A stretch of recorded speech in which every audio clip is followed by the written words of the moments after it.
Wastahili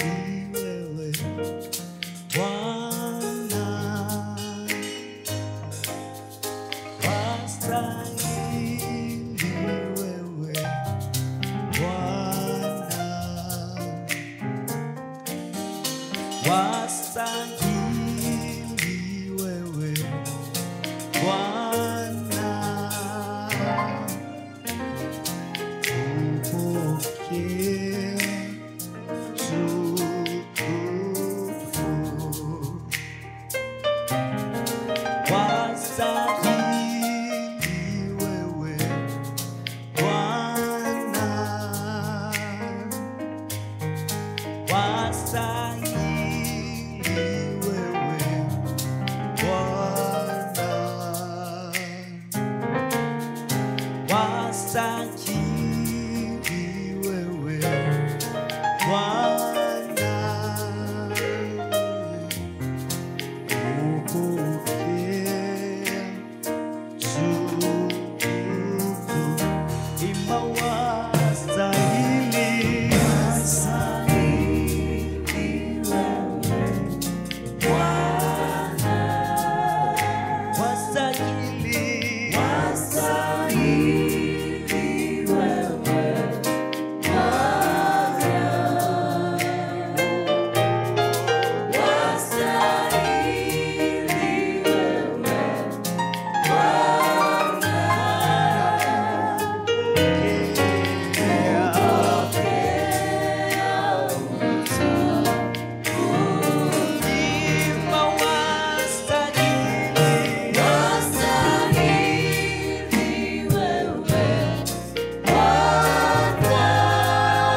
Yesu kwa sababu ya uwepo wako na nguvu zako katikati yetu. Neema ya ajabu sana na upendeleo kuwa katikati yetu na kutuhudumia kwa staili hii Bwana. Tuko mbele zako waimbaji, lakini watoto wako ambao tunatamani kujifunza mambo ya kuhusu uimbaji. Kile ambacho umeachilia katikati yetu Mungu, tunakusihi katika jina la Yesu Kristo wa Nazareti useme na sisi kwa lugha nyepesi tutakayoelewa. Kaa ndani yetu Bwana, fanyike mwili tuone katika ulimwengu wa damu na nyama. Mungu, katika jina la Yesu Kristo wa Nazareti, leo tufundishe leo tuelewe na maisha yetu kukusifu, kukuabudu na kushukuru asibai kama vile alivyo.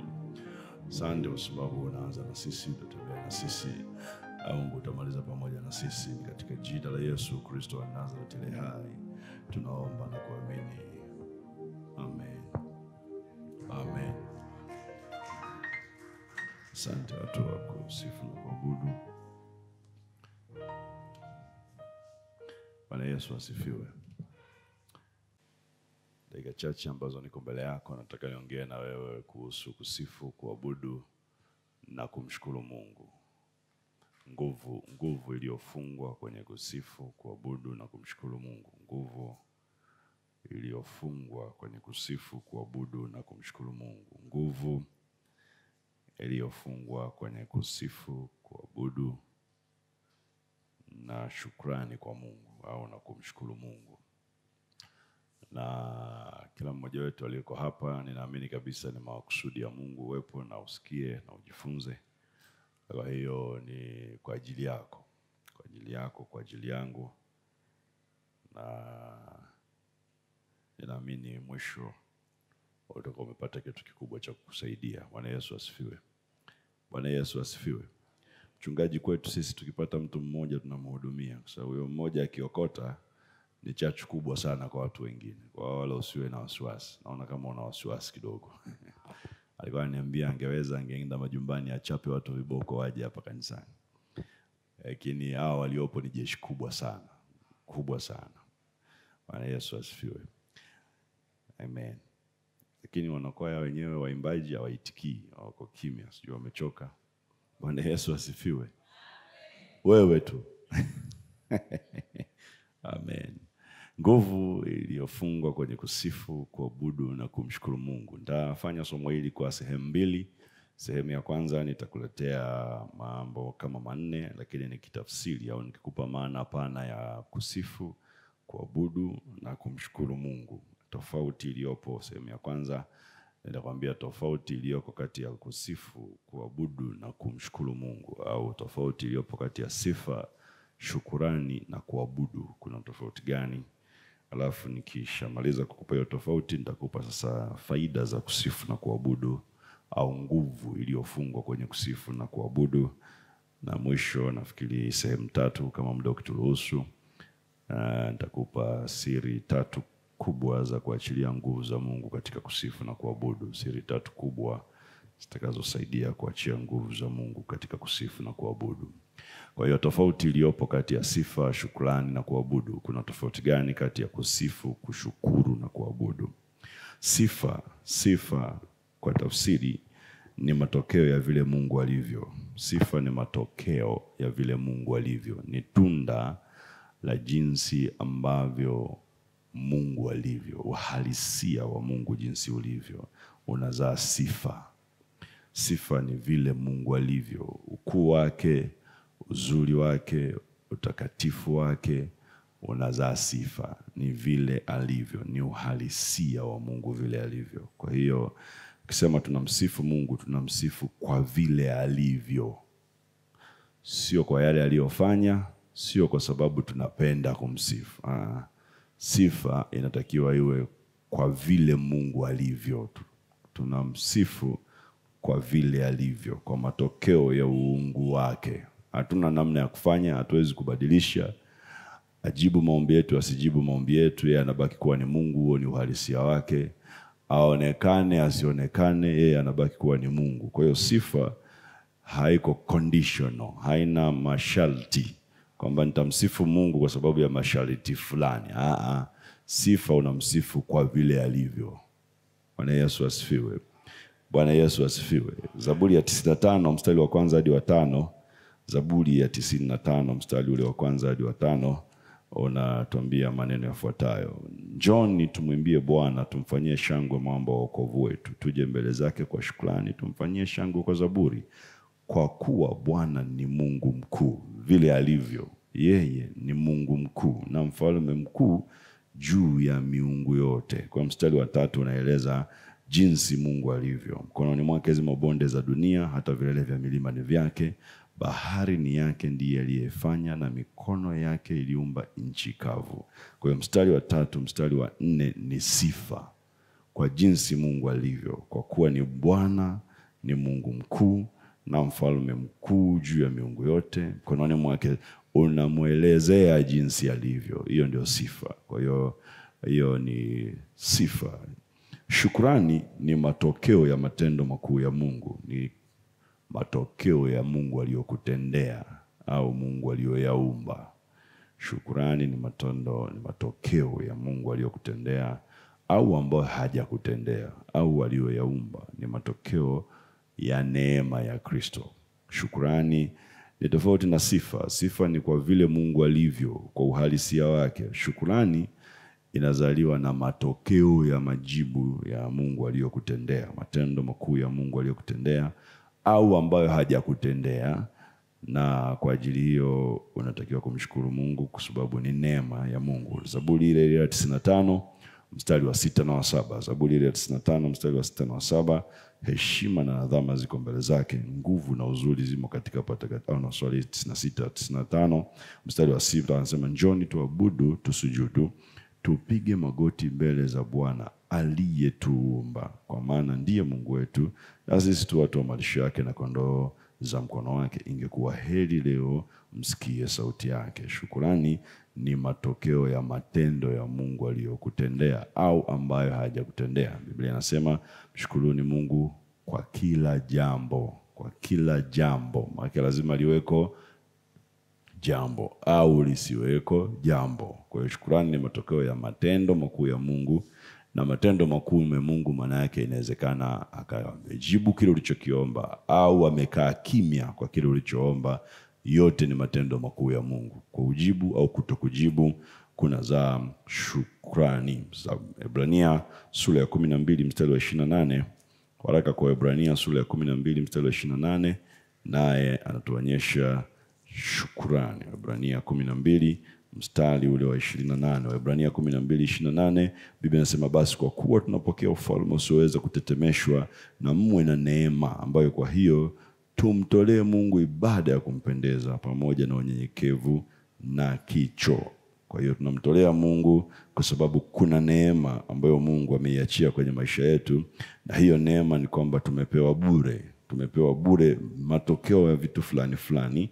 Na kwa hiyo anasema kwa kuwa tunapokea ufalme usioweza kutetemeka ambao tumepokea, basi tuwe na neema pia. Kwa hiyo, kwa sababu ya hiyo neema, tumtolee Mungu ibada ya kumpendeza. Kwa hiyo shukrani ni matokeo ya neema. Neema ni kupewa bure. Mungu amekupa bure. Unatambua kwamba Mungu amekupa hata pale ambapo hukustahili. Kwa hiyo kwa sababu umepewa bila kustahili au umestahilishwa kupewa, sasa unamshukuru Mungu kwa sababu ya hiyo neema. Kuabudu ni matokeo ya ufunuo wa utakatifu wa Mungu. Kwa hiyo sifa ni kwa ajili Mungu alivyo, na msifu Mungu kwa jinsi alivyo. Shukrani ni kwa matendo aliyokutendea. Kutenda nimesema inaweza ikawa kujibiwa au kutokujibiwa. Kote ni kutenda kwa Mungu na ni matokeo ya neema. Kuabudu ni tofauti na shukrani na sifa. Kuabudu kwenyewe ni matokeo ya ufunuo wa utakatifu wa Mungu. Kwa hiyo kuabudu ni tunda la kumjua Mungu. Ni tunda la kumjua Mungu binafsi. Kuna za kuabudu. Tunda la kumjua Mungu binafsi na za kuabudu. Isaya au ile Zaburi ya 95, tubaki kwenye Zaburi ya 95, tutakuletea Isaya baadaye. Zaburi ya 95 ile ndivyo ambavyo inasema. Kwa hiyo kuabudu ni tunda la kumjua Mungu wako jinsi alivyo, au ni tunda la Mungu kujifunua kwako. Ni matokeo ya Mungu kujifunua kwako. Njoo tumwimbie Bwana, tumfanyie shangwe mwamba wa wokovu wetu, turejee mbele zake kwa shukrani, tumfanyie shangwe kwa zaburi, kwa kuwa Mungu ni wetu. Na ile mistari mingine ambayo inaendelea, mstari wa 8, msifanye migumu mioyo yenu kama vile huko Meriba, kama siku ya Masa jangwani, hapo waliponijaribu baba zenu, wakanipima, wakayaona matendo yangu. Kwa hiyo kulikuwa kuna ufunuo. Hawa ndugu walipata ufunuo wa Mungu alivyo. Mungu alitenda matendo ambao waliyaona. Walivyoyaona walitegemea wamtukuze Mungu, lakini hawakufanya hivyo. Kwa hiyo anasema miaka 40 nalihuzika na kizazi kile, nikasema hao ni watu waliopotoka mioyo, hawakuzijua njia zangu, nikaapa kwa hasira yangu asiingie rahani mwangu. Kwa mstari wa 8 mpaka mstari wa 11 unatufunulia kuabudu. Kuabudu ni matokeo ya kumjua Mungu, ya Mungu kujifunua kwako. Kama hauna revelation, kama hauna ufunuo, hauwezi kusema unamwabudu Mungu. Mungu unamwabudu pale ambapo umemjua, amejifunua kwako na umemjua, amejifunua kwako na umemjua. Na nakuletea somo hili kama muendelezo tu wa somo ambalo tunalo pia, kwa sababu ile Mathayo sura ya 6 mstari wa 9 na kuendelea, sala ya Bwana anaposema, Baba yetu uliye mbinguni, jina lako litukuzwe. Kutukuzwa ni kufahamika kwa jina la Mungu. Luka amesema jina lako litakaswe. Kwa hiyo jina lako litakaswe, litukuzwe, liwe tukufu, maana yake lifahamike. Na unakumbuka Warumi sura ya 1 mstari wa 21 alisema walipomjua Mungu walitazamiwa wamtukuze na wamshukuru. Warumi, pengine labda umesahau, nilikusomea mstari waraka wa Paulo mtume kwa Warumi ile sura ya 1 mstari wa 21, anatuambia jambo hilo, au labda sio hapa, maybe ni sehemu nyingine nilisema, lakini anatuonyesha kwamba Warumi 1:21 anasema, kwa sababu walipomjua Mungu hawakumtukuza kama ndiye Mungu wala kumshukuru. Kwa hiyo umeona, maana yake unapomjua Mungu inatakiwa umtukuze, inatakiwa umshukuru. Kwa hiyo ni sehemu ya sala ya Bwana. Kusifu, kuabudu na shukurani ni sehemu ya sala ya Bwana, kwa sababu unapomsifu Mungu, unapomtukuza Mungu, unapomwabudu Bwana, unapopeleka shukrani zako mbele za Bwana, ni sehemu ya kumtukuza Mungu. Kwa hiyo ni sehemu ya sala ya Bwana. Bwana Yesu asifiwe. Bwana Yesu asifiwe. Sasa jambo la 4 katika hizo tofauti ambazo nataja, nataka nipanue kidogo ile kuabudu. Kuabudu ni mchanganyiko. Kisikia kama nimevyokuambia tafsiri ya kwamba kuabudu ni matokeo ya ufunuo au utakatifu wa Mungu, maana yake kuabudu ni mchanganyiko wa sifa na shukrani. Kuabudu ni mchanganyiko, ni matokeo ya mchanganyiko wa sifa na shukrani. Unapomsifu Mungu kwa vile alivyo na unapomshukuru kwa matendo makuu aliyokutendea, Mungu anakuwa amejifunua kwako, na kwa hiyo kuabudu kunazaliwa ndani. Bwana Yesu asifiwe. Kwa hiyo kuabudu ni tunda la sifa na shukrani. Kama hakuna sifa, kama hakuna shukrani, hakuwezi kuwepo kuabudu. Kwa sababu sifa inamfunua Mungu kwako alivyo, shukrani ni kwa alivyofanya au ambavyo hajafanya kwenye maisha yako. Kwa sababu utakuwa unamjua Mungu, maana yake hata kama hajafanya utajua ni kwa ajili ya uzuri wako, na kwa hiyo huo ufunuo utakupelekea kwenye kumwabudu Mungu katika roho na kweli. Na ndivyo inavyotakiwa kuwa. Kwa hiyo kuna tofauti kubwa hizo katika sifa, katika shukrani na katika kuabudu. Hizo ndizo tofauti kubwa ambazo ziko. Lakini kumbuka, kama ninavyokuambia, kuabudu ni matokeo ya ufunuo. Kuabudu ni matokeo ya Mungu kujifunua kwako. Lazima umjue Mungu ili uweze kumwabudu Mungu. Sasa kuna faida kama 7 au 8 nikupe za kusifu, kuabudu na shukrani. Faida kama 8. Nimesema nguvu iliyofungwa kwenye kusifu, kuabudu na kushukuru.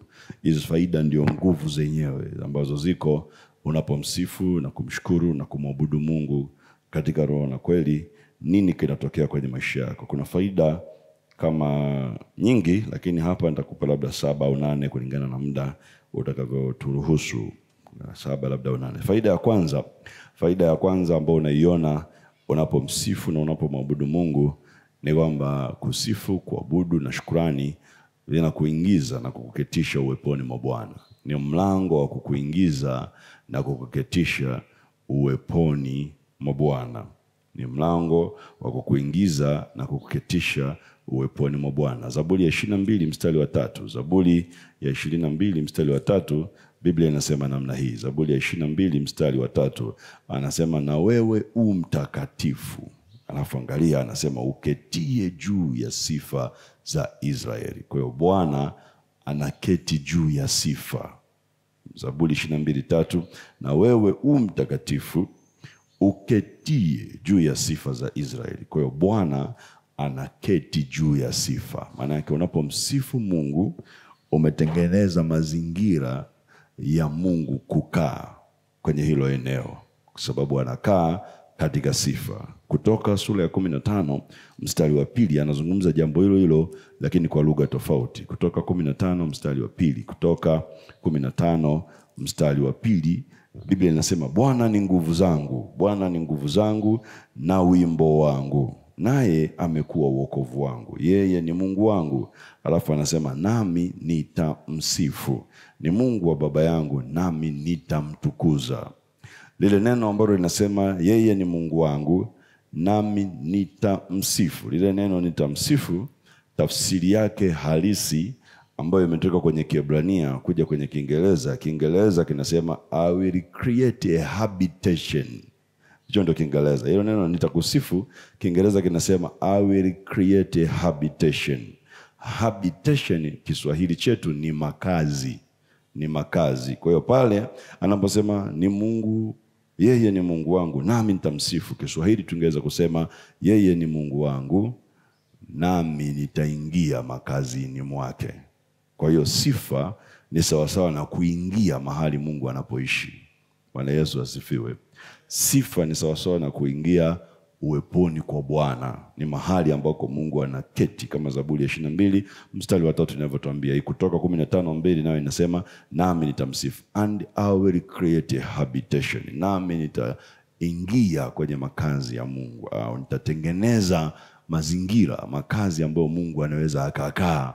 Kwa hiyo ni uweponi kwa Bwana. Kwa hiyo kusifu, kuabudu, kushukuru kuna kuingiza na kukuketisha uweponi mwa Bwana. Zaburi ya 100 mstari wa 4. Zaburi ya 100 mstari wa 4 inatuambia unaingia hapo mahali ambapo Zaburi ya 22 inatuambia, na ile Kutoka 15 inatuambia unaingia hapo kwa njia ya sifa. Zaburi ya 100 mstari wa 4, ingieni malangoni mwake kwa kushukuru. Kwa hiyo umeona mlango wa kuingilia kwenye huu uwepo tunaosema Zaburi ya 22, tunaosema Kutoka 15, mlango wa kuingilia ni kushukuru, kumwelezea Mungu vile alivyo. Nyoani mwake kwa kusifu, mshukuruni, lihimidini jina lake. Kwa hiyo matendo ambayo Mungu amekutendea, kumweleza Mungu jinsi alivyo, kunafungua mlango, sio mmoja, malango zaidi ya moja ya kuingia katika uwepo wa Bwana. Kwa hiyo kusifu, kuabudu, kumshukuru Mungu kuna kuingiza, Zaburi ya 100 mstari wa 4, na kuna kuketisha katika uwepo wa Bwana. Bwana Yesu asifiwe.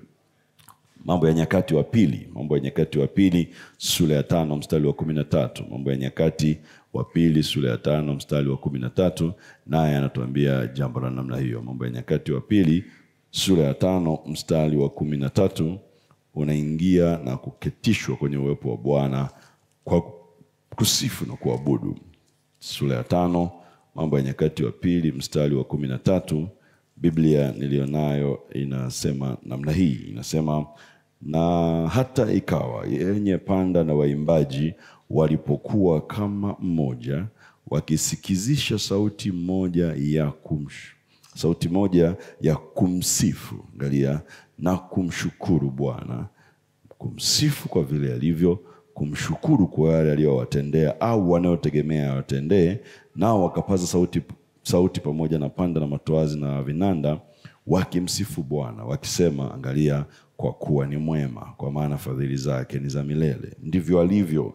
Ndipo nyumba ikajawa na wingu, naam, nyumba ya Bwana ikajawa na wingu. Maana yake uwepo wa Bwana uliletwa na nini? Uliletwa na kusifu, uliletwa na kushukuru. Walivyokuwa wakimweleza jinsi alivyo, kwa maana ni mwema, kwa maana fadhili zako ni za milele, walivyokuwa wakimsifu namna hiyo, nyumba ya Bwana ikajawa na wingu. Wingu maana yake ni uwepo wa Bwana, ni upako, ukajawa. Mstari wa 14 unasema kwa kiwango ambacho hata makuhani hawakuweza kusimama ili kufanya huduma yao kwa sababu lile wingu, kwa sababu ya lile wingu, kwa kuwa nyumba ya Mungu imejaa utukufu wa Bwana. Utukufu ni kufahamika kwa Mungu. Kwa hiyo sio tu Mungu alikuwepo. Angalia, wingu ni uwepo. Kwa hiyo walivyomsifu, walivyomwabudu Bwana, Zaburi ya 100 mstari wa 4, walifungua malango ya kuingia kwenye uwepo wa Bwana. Yale malango yalivyofunguka, Zaburi ya 22, wakaketi. Kutoka 15 nimekusomea, wakaketi uweponi. Wingu likawa limewafunika likajaza ile nyumba ya Bwana, mstari wa 13. Walivyoendelea kumsifu, walivyoendelea kumwabudu, walivyoendelea kumshukuru, lile wingu likamanifest, likajifunua. Sasa makuhani hawakuweza kufanya huduma yao kwa sababu ya lile wingu, kwa maana nyumba imejawa utukufu wa Bwana. Maana yake matendo ya Mungu yalianza kufanyika. Bwana Yesu asifiwe. Mungu alianza kujionyesha waziwazi. Kama ni watu kupona, walianza kupona. Kama ni watu kupokea, walianza kupokea. Ndio maana ya utukufu wa Bwana. Kama kuna kitu walikuwa wameomba aje yale sadaka kuteketezwa kwa moto, moto ulishuka. Udhihirisho wa lile wingu au wa ile nguvu ya Mungu ulitokea. Kwa nini? Kwa sababu walimsifu na kumwabudu Bwana kwa umoja, wakawa kama mmoja. Kwa hiyo kusifu na kuabudu na kumshukuru Mungu, moja ya nguvu kuliofunga, ufaida kuliofunga, ni kwamba kuna kuingiza katika uwepo wa Bwana na kukuketisha kwenye huo uwepo wa Bwana. Hawa jamaa nguvu ilikuja kiasi ambacho magoti yao hayakuweza kuhimili, hawakuweza kusimama tena kufanya kazi yao, wakajikuta wote wamelala chini, wanamwabudu, wanamsifu Bwana. Hiyo ni nguvu ya Mungu ambayo imefunguliwa na kusifu na kuabudu. Bwana Yesu asifiwe. Ifike mahala kanisa lizoee kwamba sio tu mahubiri au maombezi ambayo yanaleta nguvu za Mungu. Tuwe na vipindi vya kumsifu na kumwabudu Mungu. Tunasema tunakaa hapa masaa 3, kazi yetu ni kumsifu na kumwabudu Mungu kutoka ndani moyoni. Alafu uone jinsi Mungu atakavyohudumia watu, kwa sababu uwepo wake unakuwepo hapo na udhihirisho wa nguvu zake unakuwepo. Watu wanapona pasipo kuwekewa mikono. Watu wanapona pasipo kuombewa. Kwa nini? Kwa sababu Mungu yupo, ameletwa na hilo wingu. Uwepo umemleta, lazima ajifunue. Bwana Yesu asifiwe. Bwana Yesu asifiwe. Samueli wa pili, ngoja nikupe mistari kadhaa tena. Samueli wa pili ile sura ya 6 mstari wa 14 na kuendelea. Ni mistari mingi kidogo, lakini soma mstari wa 14 hadi mwisho wa ile sura, mstari wa 23. Ni habari za Daudi na sanduku la agano. Habari za Daudi alivyoenda kufuata sanduku la agano. Samueli wa pili ile sura ya 6. Ukisoma ile sura ya 6 mistari ya mwanzo, Daudi walienda kuchukua sanduku la agano baada ya kuwa limeibiwa na Wafilisti. Waliiba, wamekaa nao, likampiga Dagoni mungu wao. Daudi akaamua kulifuata hii sura ya 6 ili kulirudisha nyumbani kwa Bwana. Alijua siri ya kwamba moja ya kitu ambacho kinakalisha uwepo wa Mungu na nguvu za Mungu ni kumsifu na kumwabudu Mungu. Kwa hiyo ukisoma ule mstari nafikiri wa 5, wanasema Daudi na nyumba yote ya Israeli wakacheza mbele za Bwana kwa nguvu zao zote, kwa nyimbo, kwa vinubi na kwa vinanda na kwa matari na kwa kayamba na kwa matoazi. Kwa hiyo walimsifu walivyolichukua lile sanduku. Kwa nini? Kwa sababu walikuwa wanajua Mungu anaketi kwenye sifa. Sanduku la agano lilikuwa limembeba Mungu wa Israeli. Kwa hiyo uwepo wake utakuwa utunzwe na sifa. Na wakafanya hivyo. Of course kuna vitu walikosea, wakapigwa. Daudi akaogopa, akaamua kuachana na hilo sanduku, hakulileta nyumbani. Lakini baadaye akalifuata.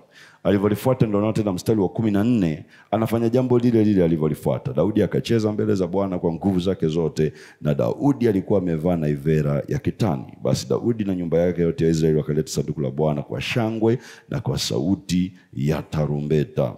Ikawa sanduku la Bwana lilipoingia mji wa Daudi, Mikali binti Sauli akachungulia dirishani, akamwona mfalme akirukaruka na kucheza mbele za Bwana, akamdharau moyoni mwake. Akaliingiza sanduku la Bwana na kuliweka mahali pake katikati ya hema alipoingia. Ukisoma mstari wa 20 anasema ndipo Daudi akarudi ili awabarikie watu wa nyumbani mwake, na Mikali binti Sauli akatoka nje aende kumlaki Daudi, naye akasema mfalme wa Israeli alikuwa mtukufu leo namna gani, akajifunua mwili wake mbele ya vijakazi vya watumishi wake, mfano wa watu mabaradhuri mmoja wapo ajifunuavyo mwili wake mbele ya watu asipokuwa na haya. Daudi akamwambia Mikali, ilikuwa mbele za Bwana.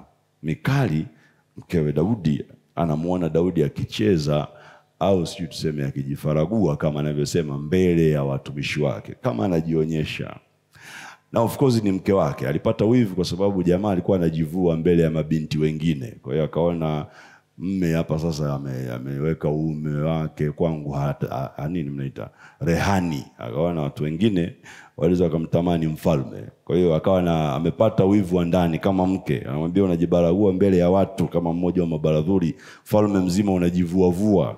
Mbona? Kwa hiyo kwa wivu nafikiri wa unyumba pia ulikuwepo ndani yake. Lakini Daudi akamwambia, mimi sikuwa sichezi mbele ya watu, nilikuwa nacheza mbele za Bwana aliyenichagua mimi juu ya baba yako na juu ya nyumba yake, ili kuniweka niwe mkuu juu ya watu wa Bwana, juu ya Israeli. Kwa hiyo mimi nitacheza mbele za Bwana. Amsema mbele za Bwana. Kisha nitakuwa hafifu zaidi, nami nitakuwa mnyonge machoni pangu mimi mwenyewe, lakini kwa wale vijakazi uliowanena kwao nitaheshimiwa. Basi Mikali binti Sauli hakuwa na mtoto hata siku ya kufa kwake. Jambo hilo ambalo Mikali alilifanya likafunga tumbo lake. Mungu akafunga tumbo, hakuzaa mtoto. Kwa nini? Kwa sababu alidharau uwepo wa Bwana. Wakati Daudi anaona uwepo wa Bwana, Mikali alidharau uwepo wa Bwana. Na kwa sababu alidharau uwepo wa Bwana, tumbo lake likafungwa, hakuzaa hata kufa kwake. Nini kinatokea? Daudi alikuwa anajua ya kwamba Mungu wa Israeli anakaa katika sifa. Na kwa hiyo anasema mimi nilikuwa nacheza mbele za Bwana. Na kwa sababu nilikuwa nacheza mbele ya Bwana, angalia, siangalii wengine wananitazamaje. Hiyo ni biashara yangu mimi na Mungu. Tuna shida sana sasa hizi, watu msifu Mungu wanapiga makofi, vijana wanasema kishalobalo, wanacheza kama vile wanaangalia nitaonekanaje, nani amekaa wapi ndio wajue kumsifu Mungu. Ni shida. Lakini Daudi anasema watu wengine wote walioko hapa mimi hawanihusu. Mimi ninachokijua hapa, natengeneza mazingira ya uwepo wa Bwana ili niwe kwenye uwepo wa Bwana. Na huo uwepo wa Bwana ukija, hao unaofikiri watanidharau kimsingi wataniheshimu. Kwa nini? Kwa sababu utukufu wa Bwana utakuwa umenifunika. Watakachokiona ni ule utukufu wa Bwana, sio mimi ninavyocheza, na kwao itakuwa ni heshima, na Mungu pia ataniheshimu. Lakini wewe unayedharau, tumbo lako litafungwa. Maana yake laana zinaweza zikaja pia kama haumsifu Mungu inavyostahili. Bwana Yesu asifiwe. Nataka uone ya kwamba kumsifu na kumwabudu Mungu kunatengeneza uwepo, na uwepo ukija unatengeneza utukufu, kudhihirika au kufahamika kwa Mungu. Kwa Daudi ilikuwa kuinuliwa. Kwa Mikali udhihirisho huo wa Mungu ulikuwa ni adhabu kwake, ukafunga tumbo lake. Na ndivyo nguvu za Mungu zilivyo. Ndio maana Biblia inasema kabla hujaomba Mungu majibu ya maombi yako au kumuita Mungu aje, naomba unionekanie, hakikisha uko salama. Kwa sababu kawaida ya nguvu za Mungu ni upanga ukatao kuwili. Ukija unakuja kujibu kwa kile ulichouitia. Kama ni sifa utakuja kujibu hizo sifa, lakini pia utakagua kama kuna shida, utaadhibu hiyo shida. Ndivyo uwepo wa Mungu ulivyo. Zaburi ya 99 mstari wa 4. Nguvu za mfalme nazo zinapenda hukumu. Kwa hiyo ndivyo ilivyo. Mungu akija anajibu kwa utakatifu na kwa kile ulichomuitia kama unastahili kujibiwa, lakini anakagua pia. Akikuta kuna shida, anaadhibu kwa hiyo shida. Kwa Mikali ilikuwa ni shida, akafungwa tumbo lake. Bwana Yesu asifiwe. Bwana Yesu asifiwe. Labda nikupe mfano mwingine kwenye pointi ya kwanza, ni ya muhimu sana. Zile nyingine tunaweza tukatembea kidogo na mistari mingi, lakini nikupe wa mwisho. Ezekieli sura ya 28. Ezekieli sura ya 28. Ibilisi unajua alikuwa akiitwa Lucifer. Lucifer alikuwa ni mkuu wa sifa. Alikuwa ni mmoja wa malaika wakubwa watatu kule mbinguni. Mmoja wa malaika wakubwa watatu. Mikaeli akiwa malaika wa vita, Gabrieli akiwa malaika wa taarifa, Lucifer akiwa malaika wa sifa. Kwa alikuwa ni mmoja wa malaika wakubwa watatu mbinguni, na nafasi yake aliyopewa ilikuwa ya ajabu sana. Na ndio kila mtu ambaye ameokoka, ameitwa mwana wa Mungu, anatakiwa kuchukua hiyo nafasi. Alipewa nafasi ya ajabu sana. Ni nafasi ya kuwa uweponi kwa Bwana muda wote. Ndio nafasi ya Lucifer alikuwa nayo. Ndio maana alipanda kiburi, akaibuka, akataka kujiona ya kwamba naye amekuwa Mungu. Kwa nini? Alikuwa uweponi muda wote. Alikuwa ni malaika wa sifa. Soma ile Ezekiel 28 utashangaa sana kuanzia mstari wa 11, mwili wake ulivyokuwa. Mwili wake ulikuwa ni vinanda vitupu. Biblia inasema akipanua mbawa zake ni mziki unatoka. Alikuwa akisimama ni mziki unatoka. Ametengenezwa kwa staili ya ajabu ya kumsifu Mungu. Na ile sifa ilikuwa inampelekea kuwa uweponi, kumuingiza na kumketisha uweponi kwa Bwana muda wote. Na kile kikampa kiburi, na kiburi kilivyoinuka akapoteza ile nafasi. Utashangaa sana waimbaji wengi sana. Angalia anguko lao linakuja wapi. Wakianza mwanzoni wanyenyekevu kweli kweli, wanatafuta kufahamika. Wakitoa nyimbo moja mbili wakafahamika, kiburi automatic kinakuja, ghafla wanashushwa.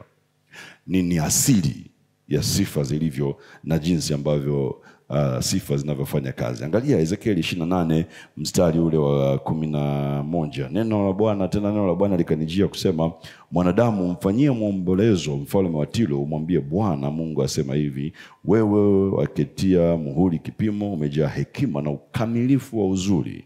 Kwa Ibilisi alikuwa na ukamilifu wa uzuri. Kimsingi Biblia imemuita nyota ya asubuhi mahali pengine.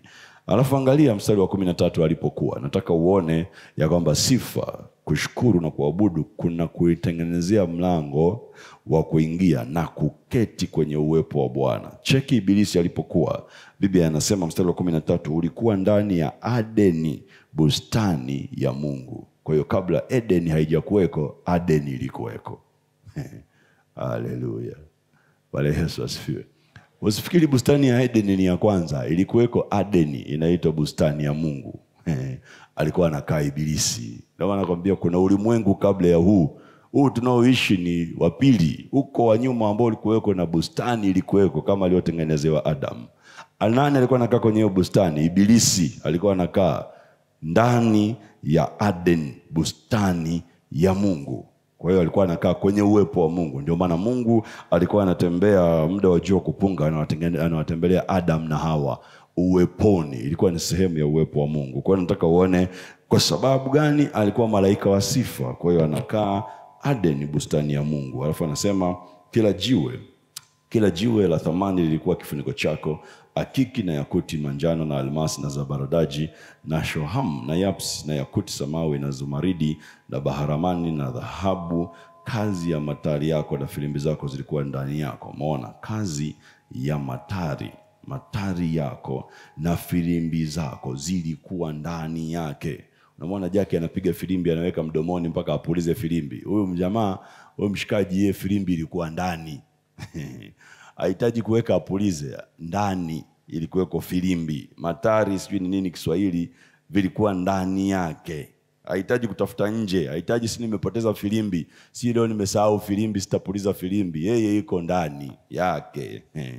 Nazo zilikuwa ndani yako katika siku ya kuumbwa kwako, zilitengenezwa tayari. Yaani ndivyo alivyokuwa ameumbwa Ibilisi.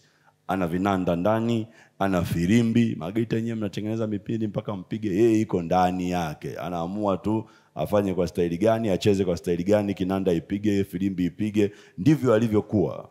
Wasifa kwa kweli Mungu amemtengeneza toka kuumbwa kwake. Zilikuwa zimetengenezwa tayari, maana yake zilikuwa ndani yake. Angalia mstari wa 14. Wewe ulikuwa kerubi mwenye kutiwa mafuta afunikaye. Kazi ya kerubi ni kulinda uwepo wa Mungu. Kazi ya kerubi ni kulinda uwepo wa Mungu. Kwa kama Ibilisi alikuwa kerubi, maana yake Ibilisi alikuwa pia ni malaika mlinzi wa uwepo wa Mungu. Ndio utakumbuka baada ya Adam na Hawa kuasi, walivyofukuzwa kwenye bustani ya Eden. Biblia inasemaje? Mungu akamweka kerubi ili ailinde njia inayoingia kwenye bustani ya Eden. Aliyeweka kulinda ile njia ya kwenda kwenye bustani na mti wa uzima alikuwa ni kerubi. Kerubi kazi yake ni kulinda uwepo wa Mungu. Amezunguka kiti cha enzi cha Mungu, na Ibilisi alikuwa anafanya hiyo kazi ya kulinda kiti cha enzi cha Mungu, maana yake uwepo wa Mungu. Alikuwa anafanya hiyo kazi. Alafu angalia, anasema nami nalikuweka hata ukawa juu. Angalia, ukawa juu ya mlima mtakatifu wa Mungu. Ulikuwa juu ya mlima mtakatifu wa Mungu. Umetembea huko na huko kati ya mawe ya moto. Hii ni nafasi ya ajabu sana. Kwa hiyo kwa sababu alikuwa ni malaika wa sifa na anabeba sifa, alikuwa amepewa nafasi ya kukaa bustani ya Mungu inaitwa Aden. Alikuwa amepewa nafasi ya kuwa kerubi, maana yake mlinzi wa uwepo wa Mungu, bodyguard wa Mungu. Kama tukaongea kwenye kiti chake cha enzi, anatunza uwepo wa Mungu. Alikuwa amepewa nafasi ya kuwa kwenye mlima wa Mungu, mlima mtakatifu wa Mungu. Nafasi tatu zote ni kwenye uwepo wa Mungu. Aden ni kwa mbali. Ndio maana Zaburi inasema ingieni malangoni, ni stage. ni hatua za kufika kwenye huo uwepo wa Mungu. Kwa hiyo unaanzia bustani, ni kama nje mbali, baadaye unakwenda kutoka kwenye bustani unakwenda kwenye uwepo ambao ni kwenye kiti, unakuwa ni kerubi arindaye kwenye kiti cha enzi cha Mungu. Baadaye unakwenda kwenye mlima mtakatifu juu, maana yake ni patakatifu pa patakatifu, ni stage. Kwa hiyo ndio maana wakati mwingine na mimi nasisitiza mara nyingi, usifanye haraka kumsifu na kumwabudu Bwana. Usifanye kama utaratibu tu unakimbia kimbia. Kaa hapo, hakikisha umetafuta hilo wingu na ulitafuta mpaka umelipata, kwa sababu ni hatua mpaka ufike kuwa kwenye ule mlima, juu ya mlima mtakatifu wa Mungu. Na ndipo hapo kwenye mlima mtakatifu wa Mungu kila aliye mwana wa Mungu anayekusudiwa kufika, na ndiko tutakakoketi siku ya mwisho pamoja na Kristo. Kwa hiyo ni sehemu ya uwepo wa Mungu ya hali ya juu. Nini kitakuingiza hapo? Sifa, kusifu, kuabudu, kumshukuru, kumtukuza Mungu, ndiko kuliko mfanya ibilisi akae kwenye hiyo nafasi. Kadhalika na sisi tunataka kuwa kwenye hizo nafasi, lazima tujifunze kumsifu, kumwabudu na kumshukuru Mungu katika roho na kweli. Biblia inasema kwenye Injili ya Yohana, Mungu anawatafuta watu watakao msifu katika roho na kweli. Hao ndio Mungu ambao anawatafuta. Kwa hiyo sharti tujifunze kufika kwenye hiyo nafasi kama tunataka kufanya hivyo. Lakini nataka uone pia hapa ya kwamba kinachofungua ule mlango ni kumwabudu Mungu. Kwa hiyo kuabudu Mungu kunafungua mlango wa kuingia kwenye uwepo wa Bwana. Faida ya pili au nguvu ya pili ambayo imefungwa kwenye kusifu na kuabudu na kumshukuru Mungu.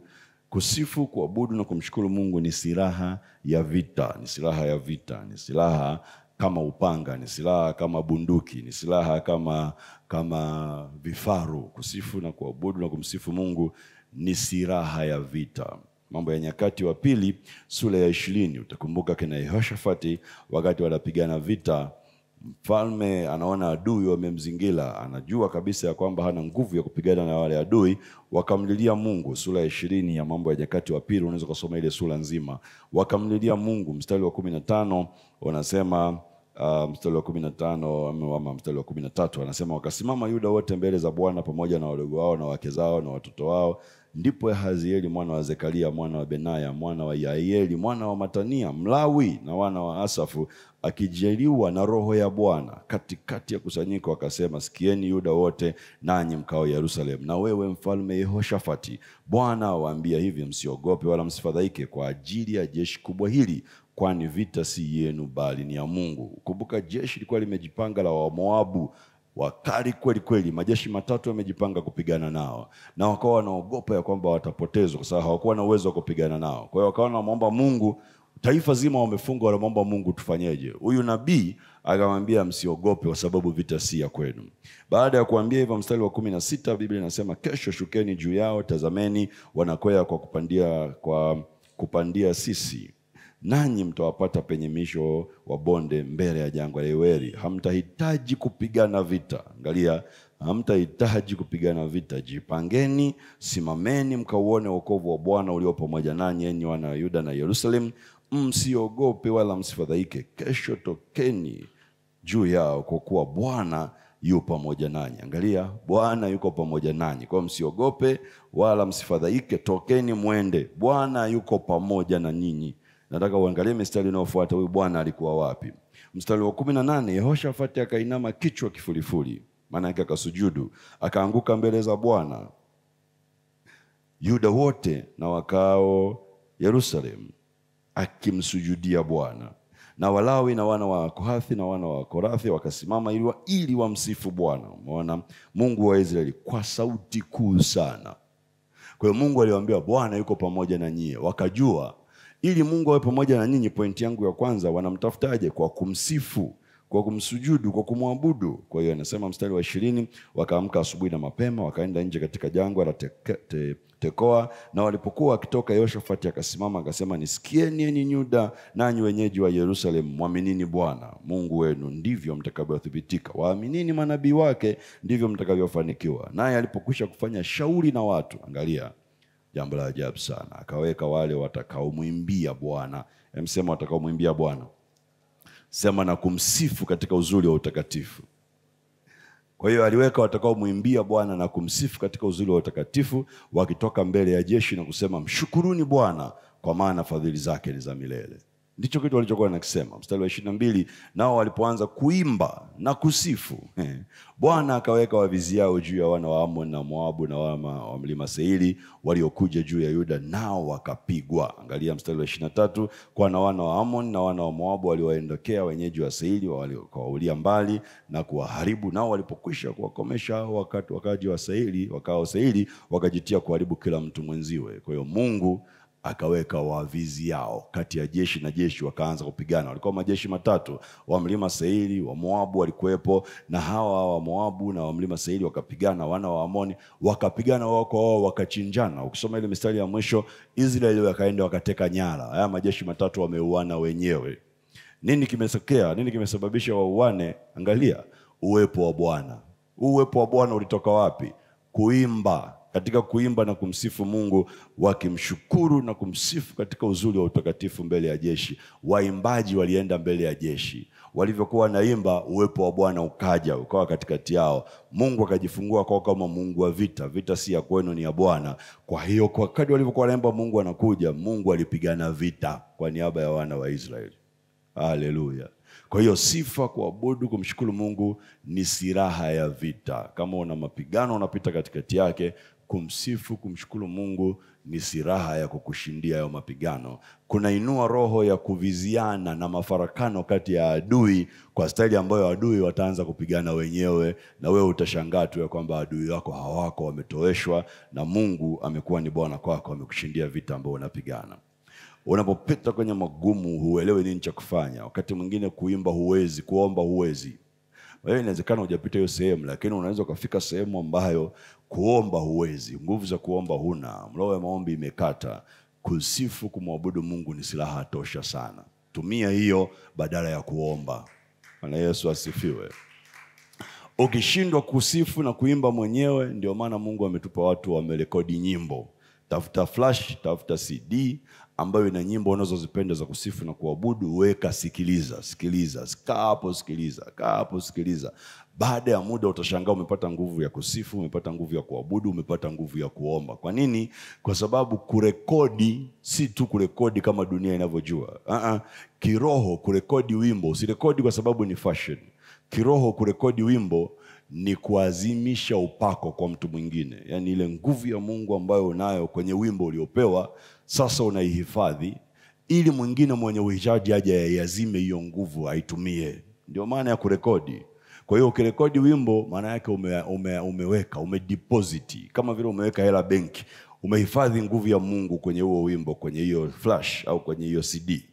Sasa wewe ambaye ni mhitaji, kama unaona unataka kuinuliwa, unapochukua wimbo ule ambao unaona unakugusa, kinachofanyika ni kwamba ile nguvu ya Mungu iliyoko kwenye wimbo inahamishwa kuja kwako. Kwa hiyo wewe unapokea nguvu kutoka kwa mwimbaji aliyeimba, inakusaidia kuendelea mbele. Kwa ndio maana usiweke tu kila wimbo. Ndio maana pia usisikilize kila wimbo wa dunia ukasema ni mzuri, tunamwekea mtu labda asikilize au unapenda kusikiliza. Kwa sababu kila unaposikiliza wimbo unakopa upako wa ule wimbo, Kwa hiyo ni muhimu sana ukachagua nini unasikiliza na unasikiliza wakati gani. Bwana Yesu asifiwe. Tafuta wimbo kwa sababu unakuazima nguvu za Mungu ndani yako. Sama wa tatu, sifa ya tatu au faida ya tatu au nguvu ya tatu iliyofungwa kwenye kusifu, kuabudu na kumshukuru Mungu ni kwamba kuabudu, kusifu na kumshukuru Mungu kunafungua au kunahuisha roho ya unabii.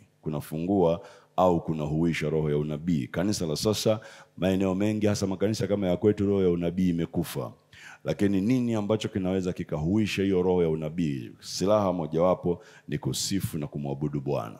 Kisifu na kumwabudu Mungu inavyostahili, roho ya unabii inafumuka, inaibuka, inafunguliwa. Bwana Yesu asifiwe. Bwana Yesu asifiwe. Unachohitaji tu ni kuwa makini na kukaa na kusikiliza kwenye hicho kiwango kwamba unaweza ukasikia. Ndio utaona wakati mwingine hapo tunamsifu, tunamwabudu Mungu kwa utulivu, unasikia naona mtu ana kitu fulani. Wakati mwingine umekuja hapa hujaona, lakini kwa sababu umesifu, umekuja umeabudu hapa, kule kuabudu kunahuisha hiyo roho. Mungu anaweka picha ndani yako, Mungu anakusemesha, Mungu anaweka wazo, Mungu anapitisha. Unaona kama mkanda wa video kuna mtu ana shida fulani. Nini kimefungua hiyo wimbo? Kuabudu. Ndio maana utaona mimi kwa mfano sifanyi haraka kutoka kwenye kuabudu. Huwa sitaki kufanya haraka kwa sababu najua nini kinatokea kwenye hiyo dimension, kwenye hicho kiwango. Unakaa hapo mpaka unahakikisha kwamba Mungu amefunua jambo kwako. Mambo ya Nyakati wa kwanza sura 25. Mambo ya Nyakati wa kwanza sura 25 mstari wa kwanza mstari wa 3, utashangaa ya kwamba moja ya kitu ambacho kwa kinafanyika kwa watu ambao Daudi alikuwa amewatengeneza wana wa Asafu wanaomsifu na kumwimbia Mungu. Katikati hao watu kulikuwa kuna manabii. Mambo ya Nyakati wa kwanza sura 25 mstari wa kwanza anasema, tena Daudi na maakida wa jeshi wakatenga kwa kutumishi baadhi ya wana wa Asaf na wa Hemani na wa Yeduthuni watakaotabiri. Angalia, watakaotabiri kwa vinubi na vinanda na matoazi. Hii ndio hesabu ya wafanyakazi sawa sawa na utumishi wao. Kwa hiyo walikuwa wanatabiri kwa vinanda na vinubi na matoazi, wanatumia kutabiri. Mstari wa 3, na Yeduthuni, wana wa Yeduthuni, Gedalia na Sili na Yahaya na Hashabia na Mitihai na Shimei, wana 6 walioamriwa na baba yao Yeduthuni mwenye kinubi, aliyetabiri. Angalia, aliyetabiri katika kumshukuru na kumsifu Bwana. Haleluya, Bwana Yesu asifiwe. Alitabiri katika kumsifu na kumshukuru Bwana, akatabiri. Kwa hiyo jamaa walikuwa wanatumia vinanda, maana yake vyombo vya muziki. Kwa hiyo vyombo vya muziki pia vikipigwa inavyostahili, kama ile Mambo ya Nyakati wa pili au Wafalme nafikiri Mambo ya Nyakati wa pili sura ya 5 tumesoma, vikipigwa kwa uzuri, kwa jinsi inavyotakiwa, vyenyewe tu vinaweza vikafungua roho ya unabii, vyenyewe tu vyombo vya muziki.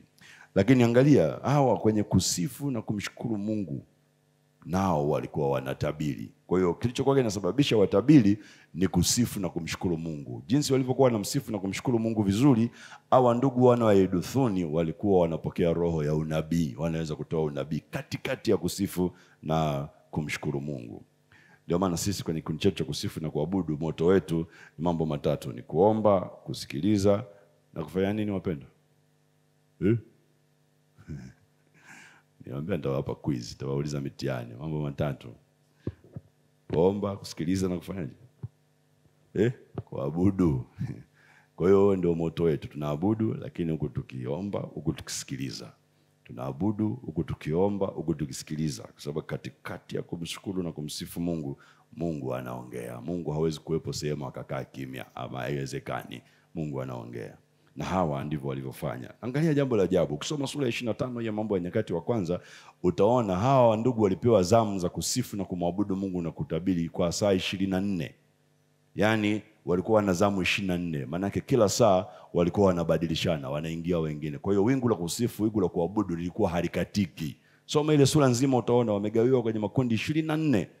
Kila kundi linaingia kwa zamu yake. Lisaa sijui walikuwa wanapeana, likiisha linaingia watu wengine lisaa moja, likiisha wanaingia timu nyingine ya kusifu na kuabudu, ikiisha wanaingia timu nyingine ya kusifu. Masaa 24 wanasifu, wanamshukuru Mungu, wanapiga vinanda, wanasifu, wanamshukuru Mungu, wanapiga. Katikati yake watu wananabiri, wanatoa unabii. Sura ya 24 ambayo imetangulia hapo walikuwa ni makuhani. Nao walikuwa na masaa 24, wanalinda zamu 24. Makuhani wanalinda, wanakaa pale masaa 24. Nafikiri sura 24 au 23. Wanakaa kwa masaa 24, nao wanafanya kazi yao ya ukuhani. Kwa hiyo kusifu, kuabudu, kumshukuru Mungu kunafungua au kunahuisha roho ya unabii. Wafalme wa pili sura ya 3 mstari wa 15 hadi wa 18. Wafalme wa pili sura ile ya 3 mstari wa 15 hadi mstari wa 18, Biblia inasema, ila sasa niletee mpiga kinanda. Hii ni habari ya Elisha. Elisha alikuwa ameomba kutoa unabii na wafalme wawili, mfalme wa Yuda na mfalme wa Israeli. Na mfalme Yehoshafati akawa amesisitiza ya kwamba apatikane nabii wa Bwana ili atoe unabii kwa vita waliokuwa wanaenda kupigana. Lakini mfalme na Elisha akatafutwa, akaitwa kuja kutoa ule unabii. Na kwa kweli akasema, isingekuwa kwako Yehoshafati mfalme huyo Yuda asingenitazama macho. Sasa alivyoambiwa ili atoe unabii, angalia, alikuwa ni mkavu. Mkavu maana yake hakuwa kwenye hali ya kiroho ya kuweza kutoa unabii. Kwa hiyo kwa sababu alikuwa amekasirishwa na mfalme mmoja wao, akaona zoezi kutoa unabii kama mfalme wa Yuda nimekasirishana naye, ila kwa sababu ya mfalme wa Israeli Yehoshafati nitatoa unabii. Lakini kwa sababu mfalme wa Yuda amenikasirisha, siko kwenye mudi ya kutoa unabii. Nahitaji nitengeneze mudi ya kutoa unabii. Sasa angalia anaitengenezaje? Ndio ule mstari wa 15 anasema hivi. ila sasa nileteni mpiga kinanda.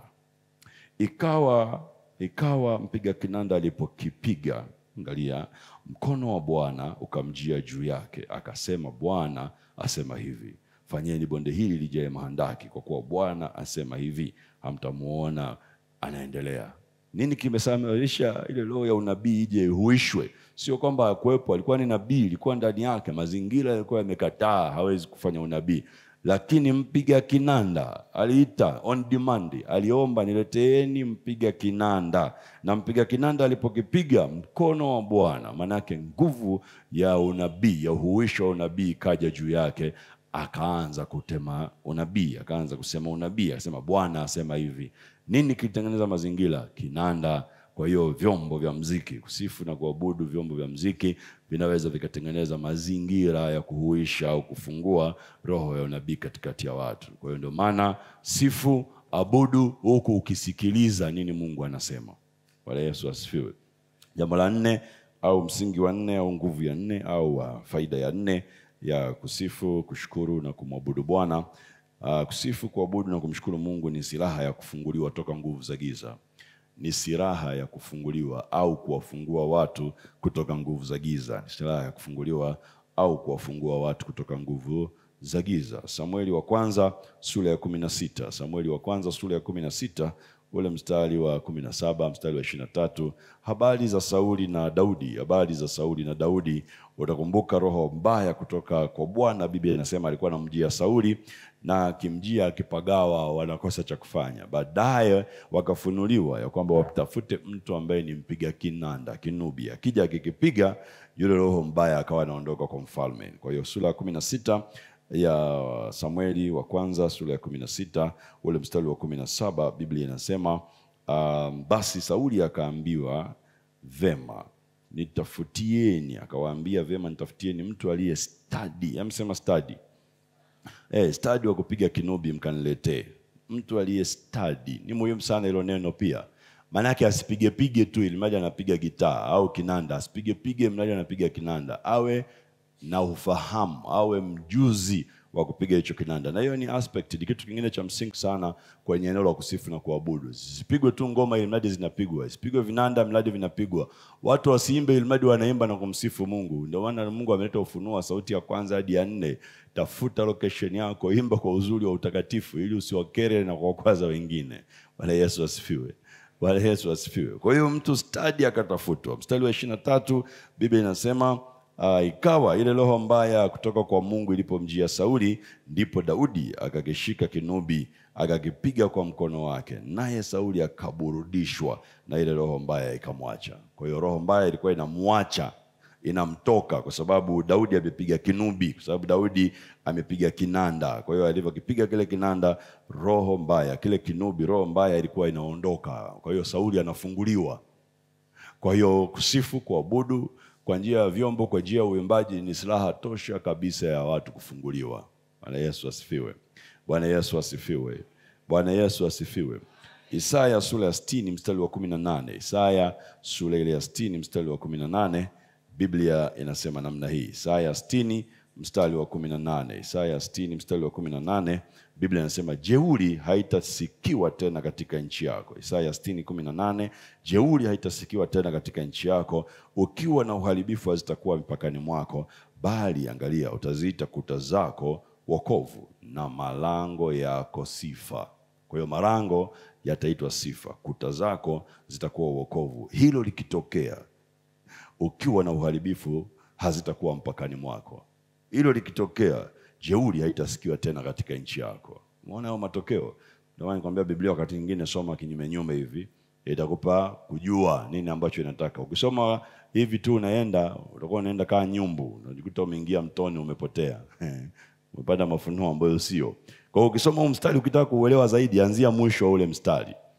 Malango yako yakiwa sifa, na sisi tumejua Zaburi ya 104, ingieni malangoni mwake. Kwa hiyo sifa ni natengeneza malango ya kuingia uweponi mwa Bwana. Ukiingia uweponi, wokovu unakuja na inakuwa ni kuta zako. Hizi kuta zikija, ukiwa uharibifu, ukiwa maana yake ni hali ya kutokuzaa, hali ya huzuni na uharibifu hazitakuwa mipakani mwako. Sio hata kwako ndani yako, kwenye mipaka yako hazitakuwepo, zitakimbia. Jeuri haitasikiwa tena katika nchi yako, maanake adui hawezi kukuonea tena. Kwa nini? Kwa sababu malangao yako yamekuwa sifa na yamekuwa ni wokovu wako. Sifa inatengeneza mipaka ambayo adui hawezi kuingia kuja kukudhuru. Kwa nini? Kwa sababu imetengeneza uwepo wa Bwana. Palipo na uwepo wa Bwana hakuna uharibifu wala nguvu za giza. Haleluya, haleluya. Kwa hiyo tukimsifu Mungu sawa sawa, mapepo mengine yanakimbia yenyewe, kwa sababu hayawezi kukaa hapo, hayawezi kukaa hapo, hayawezi kukaa hapo. Angalia Zaburi ya 149. Zaburi ya 149 mstari unaweza kuanzia wa kwanza lakini wa 6 hadi wa 9 unatuambia jambo hili kwa uzuri kabisa. Zaburi ya 149, Zaburi ya 149 ule mstari wa 6 hadi wa 9. Unaweza kuanzia mstari wa kwanza. Mstari wa kwanza anasema haleluya, muimbieni Bwana wimbo mpya, sifa zake katika kusanyiko la watauwa. Israeli na mfurahie yeye aliyemfanya, wana wa Sayuni na wamshangilie mfalme wao, na walisifu jina lake kwa kucheza, kwa matari na kinubi wamwimbie, kwa kuwa Bwana awaridhia watu wake, huwapamba wenye upole kwa wokovu. Watauwa na waushangilie utukufu, waimbe kwa sauti kuu vita ndani mwao. Maana yake muda wote ni muda wa kusifu. Anasema sifa kuu za Mungu na ziwe vinywani mwao. Angalia, sifa kuu za Mungu na ziwe vinywani mwao. Sasa cheki, hizi sifa kuu za Mungu zikiwa kwenye vinywa vyako, kuna jambo linatokea. Lipi? Anasema na upanga mkali kuwili mkononi mwao. Kwa hiyo sifa zinakuwa vinywani, zinatengeneza upanga mkali ukatao kuwili mkononi mwao. Ili kufanyaje? Angalia mstari wa 7. Ili kufanya kisasi juu ya mataifa na adhabu juu ya kabila za watu. Kwa hiyo sifa inafanya kisasi juu ya mataifa, maana watu wasiomjua Mungu, juu ya adui zako inafanya kisasi, na adhabu juu ya kabila za watu, inaleta adhabu juu ya nguvu za giza, juu ya nguvu za giza. Afu angalia, kwa sifa hizo hizo inatokea nini? Wawafunge wafalme kwao kwa minyororo. Kwa hiyo kila wafalme wa nguvu za giza wanafungwa kwa minyororo, na kila wakuu wa nguvu za giza wanafungwa kwa pingu za chuma, na kinawafanyia hukumu iliyoandikwa. Hayo ndio heshima ya watauwa wake wote. Haleluya, Bwana Yesu asifiwe. Ndivyo inavyosema Zaburi ya 149. Kwa hiyo kadri unavyomsifu Mungu kwa sifa kuu za Mungu kutoka vinywani mwako, unatengeneza upanga ukatao kuwili mkononi mwako. Jambo la kwanza, unafanya kisasi juu ya mataifa. Jambo la pili, unafanya adhabu juu ya kabila za watu. Jambo la tatu, unawafunga wafalme wao kwa minyororo. Jambo la 4, unawafunga wakuu wao kwa pingu za chuma. Jambo la 5, unawafanyia hukumu iliyoandikwa, ambayo ni ipi? Wao watakuwa chini ya miguu yetu. Zaburi inasema hata watakapowaweka adui zetu chini ya miguu yetu. Hiyo ni Zaburi ya 110. Kwa hiyo ni hukumu ambayo wameandikiwa. Wakolosai sura ya 2 mstari wa 25, silaha zao zinakuwa disarmed, zinanyang'anywa. Hiyo ndio hukumu walioandikiwa. Mathayo 16, 18, 19 tumepewa uwezo wa kufunga na kufungua. Hayo ndio walioandikiwa, yanaanza ku-unlock, yanaanza kutokea kwenye dimension, kwenye hicho kiwango cha kumsifu na kumwabudu Bwana. Mambo karibu 6 au 7 yanatokea. Alafu angalia, anasema jambo la mwisho, hiyo ndio heshima ya watauwa wote. Maana yake heshima yako inarejeshwa kwa kusifu na kuabudu. Haleluya. Kwa hiyo usimsifu Mungu na kumwabudu kama utaratibu, utakuwa unakosea sana. Ni silaha kubwa sana ya kutufunguliwa toka katika nguvu za giza. Ndio maana wakati mwingine ukiona umeomba mambo kama vile hayaendi, unamwabudu Bwana. Ukimwabudu Bwana mtu anapokea. Kwa nini? Kwa sababu ni silaha ambayo inatumika ya kuwafungua watu kutoka katika nguvu za giza. Haleluya. Haleluya. Faida ya 5 au nguvu ya 5 ya kumsifu na kumwabudu Bwana. Kusifu, kuabudu na kumshukuru Mungu ni chombo cha kuleta mafunuo. Chombo cha kuleta mafunuo. Tofauti na ile ya unabii, ni chombo cha kuleta mafunuo. Kwa hiyo unapomsifu na kumwabudu Mungu kwa uzuri wa utakatifu, unaleta mafunuo. Unaruhusiwa mafunuo yatokee kwenye maisha yako. Roho ya ufunuo inakuja, inatokea ndani yako. Unaanza kuona maono waziwazi, unaanza kufunuliwa vitu ambavyo viko sirini. Ni tofauti na unabii. Hii unaanza kufunuliwa na kuona vitu ambavyo pengine usingeviona.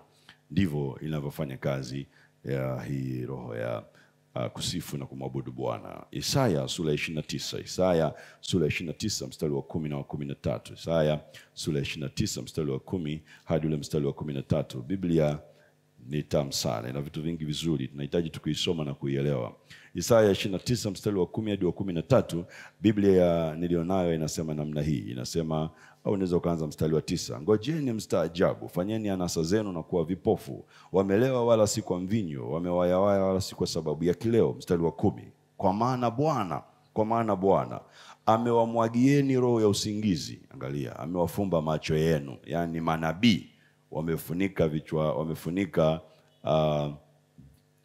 manabii wamefunika vichwa vyenu, yani waonaji. Mstari wa 11, na maono yote yamekuwa kwenu kama maneno ya chuo. Angalia, maneno ya chuo kilichotiwa muhuri, ambacho watu humpa mtu aliye na maarifa wakisema. Kwa hiyo wanamtafuta mtu mwenye maarifa, labda amesoma au ni mchungaji au anajua ni mtu wa Mungu, anajua Biblia. Chuo ni kitabu. Hiki kitabu kimetiwa muhuri. Huu muhuri wametafuta watu ambao wanauelewa, wanajua neno la Bwana, wamesoma shule, labda wamemaliza vyuo vikuu, wametafutwa, wana bachelor zao labda the theology, wametafutwa, wakaambia bwana, kuna mambo hapa ambayo yametiwa muhuri hatuyaelewi. Kwa hiyo wakisema tafadhali ukisome hiki, au wenye maarifa wakasema siwezi, kwa kuwa kimetiwa muhuri, kimefungwa, kimetiwa muhuri, kimewekwa seal. Kisha chuo hiki apewe mtu asiye na maarifa. Wakasema okay, waliosoma sana inawezekana waelewe mambo ya Mungu, tutafute basi ambao hawajasoma, ambao hawana maarifa, hawajasoma. Akawaambia kisome hicho tafadhali, naye akasema sina maarifa mimi. Hawezi kukisoma, naye anasema hata mimi sina maarifa ya kukisoma. Alafu angalia mstari wa 13, Bwana akanena, kwa kuwa watu hawa hunikaribia kwa kuniheshimu. Angalia, kwa vinywa vyao. Umeona hiyo siri? Kwa nini walikuwa wanashindwa kusoma, kufungua hivyo vitabu, hiyo mihuri na kusoma? Kufungua hiyo mihuri na kusoma maana yake ni ufunuo, ni revelation, ni ufunuo. Mwamshe huyu jamaa anasinzia hapo. Ufunuo ni ufunuo. Hakuna ufunuo. Kwa nini? Hivi vitabu vilikuwa vimetiwa mihuri. Elimu haikuwasaidia kutoa hiyo mihuri. Kutokusoma tu kwa sababu wana roho wa Mungu haikuwasaidia kutoa hiyo mihuri. Na Biblia inasema kwa nini? Bwana akasema kwa kuwa wao wananikubali kwa vinywa vyao, lakini angalia, mioyo yao wamefarakana nami, na kicho chao walichonacho kwangu ni maigizo ya wanadamu waliofundishwa. Kwa hiyo wanakuja kumsifu na kumwabudu Mungu si kutoka moyoni, si katika roho na kweli, lakini kwa sababu kanisani tuna kipindi cha kusifu na kuabudu. Kwa hiyo wanaenda kwa taratibu, wanafuata tu taratibu, ili mradi utaratibu umefuata wanaenda, lakini hawatafuti kabisa ule unyenyekevu wa ndani wa kumwabudu Mungu katika roho na kweli, ambao ndio watu Mungu ambao wanawatafuta. Mstari wa 14 anasema, kwa sababu hiyo nitafanya tena kazi ya ajabu kati ya watu hawa, kazi ya ajabu na muujiza, na akili za watu hao wenyewe akili zitapotea, na ufahamu ya wenye busara wao itafichwa.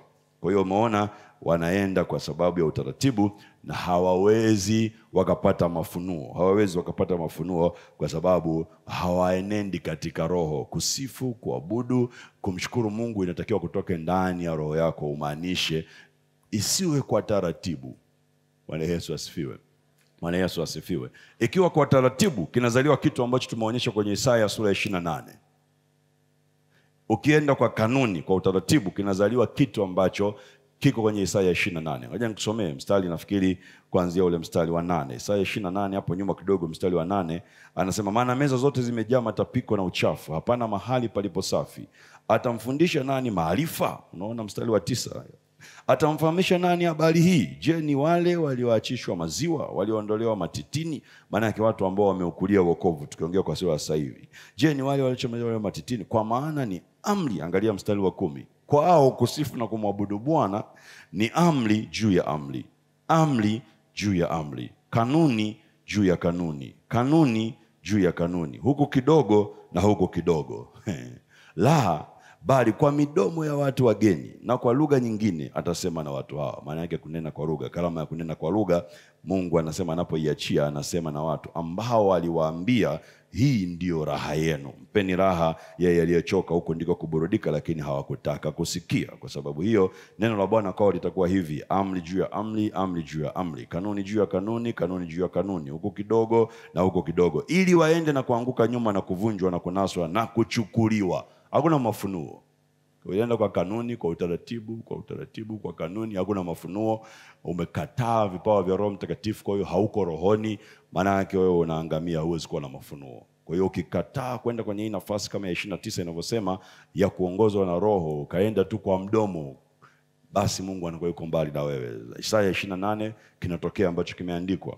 Ukitii kwenda katika Roho, Ufunuo sura ya 5 inafunguka. Ufunuo ile sura ya 5 inakuwa ni halisi kwako. So Ufunuo sura ya 5 anatuambia jambo hilo hilo la mihuri. Ufunuo sura ile ya 5 anatuambia jambo hilo hilo la mihuri. Sura ya 5 mstari wa kwanza unaweza kusoma ile yote, Ufunuo yote. Mimi nitasoma labda kwa kurukaruka kidogo. Lakini sura ya 5 ya Ufunuo anatuambia jambo hilo hilo ambalo Isaya alilitabiri miaka labda miangapi kabla ya Yohana hajaandika yeye, hajatuonyesha ufunuo ambao ameandika. Sura ya 5 Ufunuo wa Yohana mstari wa kwanza anasema, kisha nikaona mkono wa kuume wake yeye aliyeketi juu ya kile kiti cha enzi, kitabu kilichoandikwa ndani na nyuma. Alafu angalia, kimetiwa muhuri 7.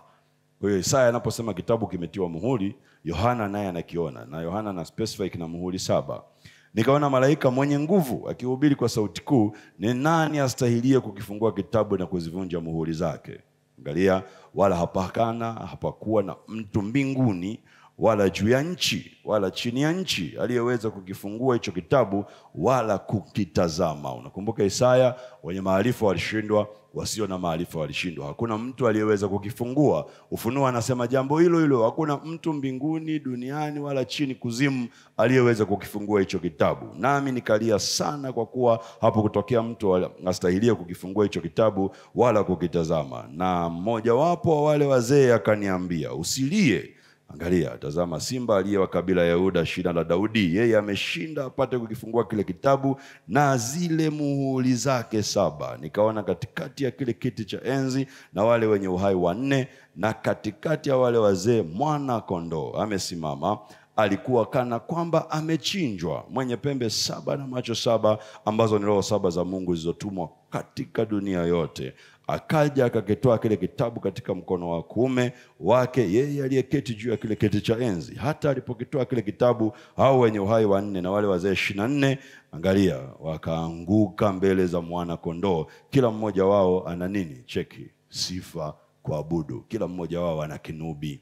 Kila mmoja wao ana vitasa vya dhahabu vilivyojaa manukato ambayo ni maombi ya watakatifu. Angalia mstari wa 9, nao waimba wimbo mpya wakisema, wastahili wewe kukitoa hicho kitabu na kuzifungua muhuri zake, kwa kuwa ulichinjwa ukamnunulia Mungu kwa damu yako watu wa kila kabila na lugha na jamaa na taifa, ukawafanya kuwa ufalme na makuhani kwa Mungu wetu, nao wanamiliki juu ya nchi. Nikaona nikasikia sauti ya malaika wengi pande zote za kile kiti cha enzi na wale wenye uhai na wale wazee, na hesabu yao ilikuwa 10,000 mara 10,000 na 1,000 mara 1,000, wakisema kwa sauti kuu, angalia, astahili mwana kondoo aliyechinjwa kuupokea uweza na utajiri na hekima na nguvu na heshima na utukufu na baraka, na kila kiumbe kilichoko mbinguni na juu ya nchi na chini ya nchi ya juu ya bahari na vitu vyote vilivyomo ndani yake, vilisikika vikisema, baraka na heshima na utukufu na uweza una yeye aketie juu ya kiti cha enzi na yeye mwana kondoo hata milele na milele. Na wale wenye uhai 4 wakasema amina,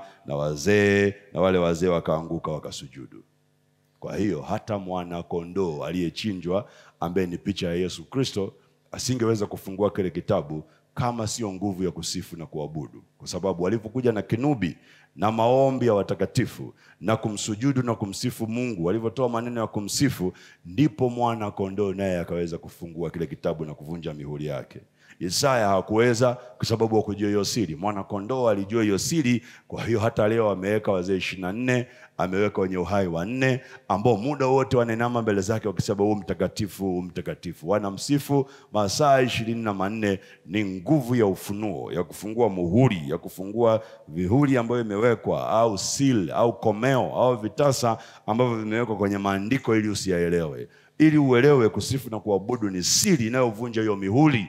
Inaivunja hiyo mihuri, inafungua kitabu. Roho 7, maana yake ile roho za maarifa 7 za Roho Mtakatifu zinakukalia. Sasa unaweza ukaelewa maandiko. Haleluya. Nimeongea kitu kigumu sana, sijui hata kama mnanielewa watu wa Dumila. Haleluya. Baada ya hapa usisifu kama utaratibu. Baada ya hapa sifu kwa sababu kuna ufunuo unaohitaji. Umesoma Biblia yako unaona uelewe, una kitu unataka kukifundisha ukielewi, usihangaike na Biblia, utachukua muda mrefu sana kukielewa na pengine unaweza usikielewa au ukaja na mafunuo ya uongo. Weka pembeni, tafuta kumsifu, tafuta kumwabudu Bwana. Tafuta kumsifu, tafuta kumwabudu Bwana. Nakwambia baada ya muda hiyo mihuri itafunguka, utashangaa mwangaza umekuja, umeona ufunuo wa hicho kitu unachokitafuta. Ndivyo Mungu anavyofanya kazi. Jambo la tano au la sita. Jambo la sita. Labda hapo la tano kwanza nisisitize kitu kwamba ili kumwabudu Mungu unahitaji kumuona, kama nilivyosema, kuabudu ni ufunuo wa Mungu. Ndio maana Zaburi ya 95 mstari wa 8 na 11 unatusisitiza hilo. Ili umwabudu Mungu lazima umuone, ajidhihirishe. Walivyomuona Israeli kule Meriba walitegemea, walivyoona matendo yake wamsifu, lakini hawakumsifu.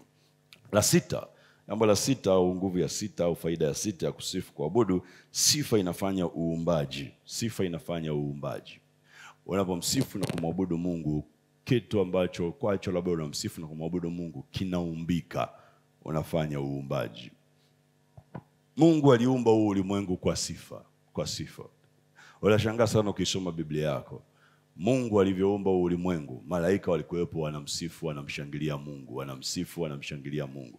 Anafanya kazi yake ya uumbaji, malaika wanamsifu, wanamshangilia Mungu. Kwa hiyo sifa ziliumba huu ulimwengu, na ndivyo ilivyo sifa inafanya uumbaji. Kitabu cha Ayubu sura ya 38, kitabu cha Ayubu sura ya 38. Wasomaji wengi wa Biblia au Wakristo wengi tunavyojiita na wana wa Mungu, tunafikiri ya kwamba kitabu cha Mwanzo ndio kitabu cha kwanza kuandikwa, na ukweli, au kitabu cha zamani zaidi, na si kweli sana. Kitabu cha zamani zaidi kulingana na historia ya maandiko ni kitabu cha Ayubu, ndio kitabu cha zamani zaidi, ni cha zamani kuliko kitabu cha Mwanzo. Kwa hiyo ukitaka kujua habari za uumbaji na mwanzo ilikuwaje, kitabu cha Ayubu ni kizuri zaidi kukufundisha kuliko kitabu cha Mwanzo. Shida tu ni kwamba kitabu cha Ayubu kimetiwa mihuri. Haleluya, kimefichwa. Kwa hiyo unahitaji ufunuo kuelewa, lakini kina misingi mikubwa sana ya kutufundisha uumbaji kuliko hata kitabu cha Mwanzo, ila kimefichwa. Kwa hiyo unahitaji kupata mafunuo ya kuona. Sasa sura 38 kitabu cha Ayubu mstari wa 4, Biblia inasema namna hii. Mstari wa 4, ulikuwa wapi nilipoiweka misingi ya nchi? Haya, sema kama ukiwa na ufahamu. Huyu ni Mungu anamuuliza Ayubu. Anamwambia Ayubu, basi jifunge viuno. Ule mstari wa 3, kama mwanaume, maana nitakuuliza neno nawe niambie. Ndio mstari wa 4 anaanza kumuuliza, ulikuwa wapi nilipoiweka misingi ya nchi? Haya, sema kama ukiwa na ufahamu. Mstari wa 5, ni nani aliyeamrisha vipimo vyake kama ukijua? Au ni nani aliyenyosha kamba juu yake? Mstari wa 6, misingi yake ilikazwa juu ya kitu gani? Au ni nani aliyeweka jiwe lake la pembeni? Sasa umeona anazungumzia uumbaji, alivyokuwa anaipima dunia, alivyokuwa anaweka misingi ya dunia, jinsi ambavyo alikuwa anaweka jiwe la pembeni la dunia. Ayubu ulikuwepo? Nani ukweli kwamba Ayubu hakuwepo? Lakini angalia mstari wa 7, anasema kitu cha ajabu. Anasema hapo nyota za asubuhi zilipoimba pamoja. Nyota za asubuhi ni malaika, zilipoimba pamoja na wana wote wa Mungu walipopiga kelele kwa furaha. Anamuuliza, kwa hiyo wakati dunia inawekwa misingi yake, wakati nchi inawekwa misingi yake, wakati vipimo vya hii nchi na dunia vinaamliwa, wakati jiwe la pembeni linaweka, angalia, malaika ambao ni nyota za asubuhi na wana wa Mungu walipiga kelele kwa furaha. Maana yake walimshangilia Mungu, walimsifu Mungu, na kwa kumsifu Mungu huko kulifanya misingi ya uumbaji wa dunia. Mstari wa 8 unaendelea kusema, au ni nani aliyefunga bahari kwa milango hapo ilipofurika kana kwamba imetoka tumboni? Nilipoifanya wingu kuwa vazi lake na giza zito kuwa nguo ya kuifungia. Kwa hiyo unaona, nilikwambia nafikiri siku ngapi nikakwambia Mungu alivyokuwa anasema ile Mwanzo sura ya 1, na kuwe na juu mwanga, sio kwamba mwanga ulikuwa unaomba, ulikuwepo, ulikuwa umefichwa. Ndio kitu anachotuambia hapa, kwamba alikuwa ameifunga bahari na milango yake, maana yake amezuia mafuriko ambayo yalikuwa yameachiliwa hapa ilipofurika kana kwamba ametoka tumboni, na alipofanya wingu kuwa vazi lake na giza zito kuwa nguo ya kuifungia. Kwa hiyo mbingu ikafunikwa kwa giza zito kama nguo, nikaingiza amri, nikaweka makomeo ya milango na vitu vingine vinavyoendelea. Nachotaka uone mstari wa 7, hapo nyota za asubuhi zilipoimba pamoja na wana wote wa Mungu walipopiga kelele kwa furaha. Kwa hiyo walikuwepo wana wa Mungu, zilikuwepo nyota za asubuhi zikimshangilia Mungu wakati akiweka misingi ya dunia. Kwa hiyo misingi ya dunia ilijengwa kwa sifa. Wale Yesu asifiwe. Kwa hiyo sifa inatengeneza uumbaji. Unataka jambo fulani liumbike kwenye biashara yako, msifu Mungu kwenye hiyo biashara. Unataka jambo fulani liumbike kwenye ajira yako, msifu Mungu kwenye hiyo ajira. Mshukuru Mungu, endelea kumshukuru hata kama ulioni, kwa sababu linakuja. Uwe na imani hiyo, endelea kumwabudu Bwana kwenye hilo eneo. Mungu wako ajulikane, kama ambavyo tumesema ile sala ya Bwana. Uendelee kumtukuza huyo Mungu afahamike. Kadri unavyofanya hivyo, unaumba. Muda si muda utasema muujiza umetokea, lakini kiukweli umeutengeneza. Kwa hiyo lazima utengeneze. Bwana Yesu asifiwe. Miujiza inatengenezwa. Vuta muujiza wako mwaka huu kwa kuishi sala ya Bwana na kumsifu na kumwabudu Bwana, ukitukuza jina lake siku zote, na utaona jinsi ambavyo Mungu atakuonekania. Jambo la saba tunavyoelekea kumaliza, sifa inafanya kuabudu kunafanya usikie sauti ya Mungu. Kuabudu kunakufanya usikie sauti ya Mungu pia. Watu wengine wanauliza, unasikiaje sauti ya Mungu? Inakuwaje unasikia sauti ya Mungu? Moja ya siri ni kwamba unahitaji kuabudu. Kuabudu kunafungua mlango wa kuingia kwenye uwepo wa Bwana na kumuona Bwana, lakini pia na kusikia sauti yake. Sauti yake inasikika kwenye eneo mojawapo kwenye kumwabudu Bwana. Zaburi ile ya 95 ina vitu vingi sana ambavyo imesema. Moja ya kitu ambacho Zaburi ya 95 inatufundisha ni hicho, ya kwamba unapokuwa unamwabudu Mungu unaweza kusikia sauti ya Bwana. Zaburi ya 95 mstari ule wa 7, kwa maana ndiye Mungu wetu na sisi tu watu wa malisho yake na kondoo za mkono wake. Alafu angalia, ingekuwa heri, ingekuwa baraka leo msikie sauti yake.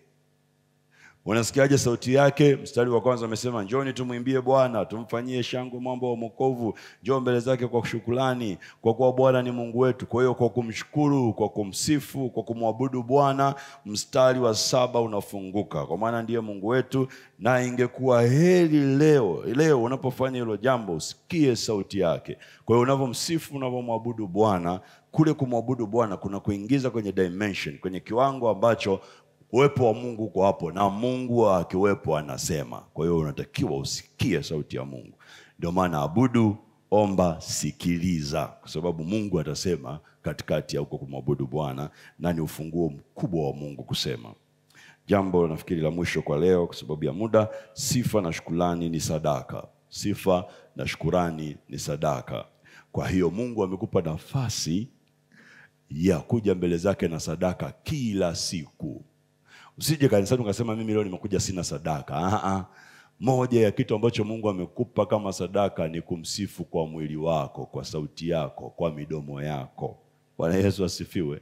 Hiyo ni sifa, hiyo sifa ni sadaka kama sadaka nyingine zozote. Unapomsifu Mungu, msifu kama sadaka.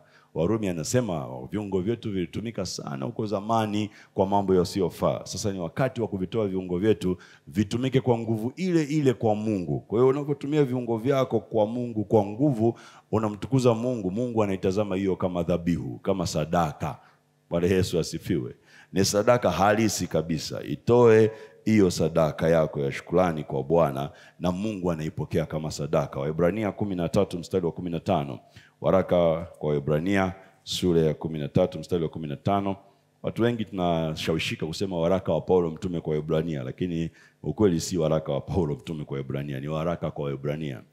Na nafikiri wafuatiliaji wa mambo ya Biblia mpaka leo wanawalaki ni nani aliandika huu waraka. Ni kama mwandishi wa waraka kwa Waebrania hajulikani, lakini ule mwandiko wake unasadikika ya kwamba ni Paulo aliandika. Ila kiukweli tunahisi ya kwamba ni Paulo, lakini mwandishi hajulikani ni nani. Moja ya kitabu kwenye Biblia hajulikani mwandishi ni nani, ila tunahisi kwa kale kama mwandiko na staili ya uandishi tunahisi ni Paulo ya kwamba aliandika. Inaweza kawa Yohana au mtu mwingine au labda Luka, hatujui. Lakini sura ya 13 kitabu cha Waebrania, na ni kitabu cha nguvu sana. Kitabu cha nguvu sana cha Waebrania. 13 Waebrania mstari wa 15, Biblia nilionayo mimi nasema, basi kwa njia yake yeye na tumpe Mungu dhabihu ya sifa daima. Sema dhabihu ya sifa. Sema tena dhabihu ya sifa. Kwa hiyo sifa ni dhabihu. Ni sadaka. Tumpe Mungu dhabihu ya sifa daima. Afa na tafsiri, yaani tunda la midomo iliungamayo jina lake. Kwa hiyo tunda la midomo inayoliungama jina lake, inayolitukuza jina lake, inayolitakasa jina lake, inayomweleza Mungu jinsi alivyo. Hiyo ndio sifa ambayo inatakiwa itoke kwenye vinywa vyako. Anasema unavyofanya hivyo unakuwa unampa Mungu dhabihu. Dhabihu ni sadaka. Kwa hiyo usiseme nimekuja kanisani sina sadaka. Kusifu ni sadaka tosha na kumwabudu Bwana. Wakati hauna hela mfukoni, wewe rukaruka kama Daudi mpaka nguo zako zikudondoke hapo. Mwambie Mungu, hizi nguvu ulizonipa mimi ni shukrani kwangu, kwako nimeileta ni sadaka yangu. Wengine waone jinsi ambavyo wewe ni Mungu kwangu. Acha kina Mikali wanicheke, lakini wewe unakuwa Mungu kwangu na unakuwa ni Mungu daima wa kukusifu na kukutukuza. Na uone Mungu atakavyokuinua. Ukimtukuza Mungu, Mungu naye anakuinua. Bwana Yesu asifiwe. Bwana Yesu asifiwe. Kwa hiyo na faida ya tisa ya kumsifu, kumwabudu na kumshukuru Mungu unaiona kwenye kile kitabu cha Kumbukumbu la Torati sura ya 8, Kumbukumbu la Torati sura ya 8 mstari wa 11 na ule wa 12. Unaona faida ya 9 ambayo inapatikana kwenye kumshukuru Mungu, Biblia inasema Kumbukumbu sura ya 8 mstari wa 11, jihadhari usije ukamsahau Bwana Mungu wako kwa kutozishika amri zake na hukumu zake na sheria zake. Alafu anasema ninazokuamuru leo. Mstari wa 12 anasema angalia utakapokuwa umekula na kunywa, utakapokuwa umekula na kushiba na kujenga nyumba nzuri na kondoo kaa ndani yake, makundi yako ya ng'ombe na kondoo yatakapoongezeka, na fedha yako na dhahabu yako itakapoongezeka, na kila kitu ulichonacho kitakapoongezeka. Mstari wa 14 anasema basi hapo moyo wako usiinuke ukamsahau Bwana Mungu wako aliyekutoa katika nchi ya Misri, katika nyumba ya utumwa. Moyo wako usiinuke. Kwa hiyo maana yake faida ya 9 ambayo unaiona inakuja kwenye shukrani. Unapomshukuru Mungu unazuia moyo wako usiinuke ukamsahau Bwana Mungu wako. Amesema jambo hilo pia sura ya 6 ya Kumbukumbu mstari wa 10. Sura ya 6 ya Kumbukumbu mstari wa 10 na anasema tena itakuwa utakapokwisha Bwana Mungu wako kukuleta katika nchi aliyowapia baba zako Ibrahim na Isaka na Yakobo, na kuwa atakupa miji mikubwa mizuri usiyoijenga wewe, na nyumba zimejaa vitu vyema. Vitu vyema ni mafanikio. Vyote usizojaza wewe, na visima vimefukuliwa usivyofukua wewe, mashamba ya mizabibu na mizeituni usiyopanda wewe, na wewe utakula na kushiba. Anasema ndipo ujitunze usije ukamsahau Bwana aliyekutoa nchi ya Misri, nyumba ya utumwa. Mche Bwana wako, ndiye aliyekutumikia utakayemtumikia na kuapa kwa jina lake. Kwa hiyo faida ya 9 inakuja kwenye kumshukuru Mungu, nayo imebeba kutiisha moyo wako usije ukainuka ukamsahau Bwana Mungu. Ni kawaida ya moyo mafanikio yanapokuja, ya moyo kutaka kujiinua dhidi ya Mungu. Kumbuka shukrani tulisema ni matokeo ya matendo ambayo Mungu amekutendea. Kwa hiyo unaposhukuru, hasa unapoambatanisha na sadaka, ni ishara ya kwamba unautiisha moyo wako na kusemesha ya kwamba unatambua hayo mafanikio yametokana na Mungu. Faida ya 10 ya kutokana na kusifu, kuabudu na kumshukuru Mungu unaona kwenye Wafilipi sura ya 4. Wafilipi sura ya 4 inatupa faida ya 10, nayo sio nyingine, ni kwamba unapomshukuru Mungu, kanuni ya kibiblia ni unaleta ongezeko kwenye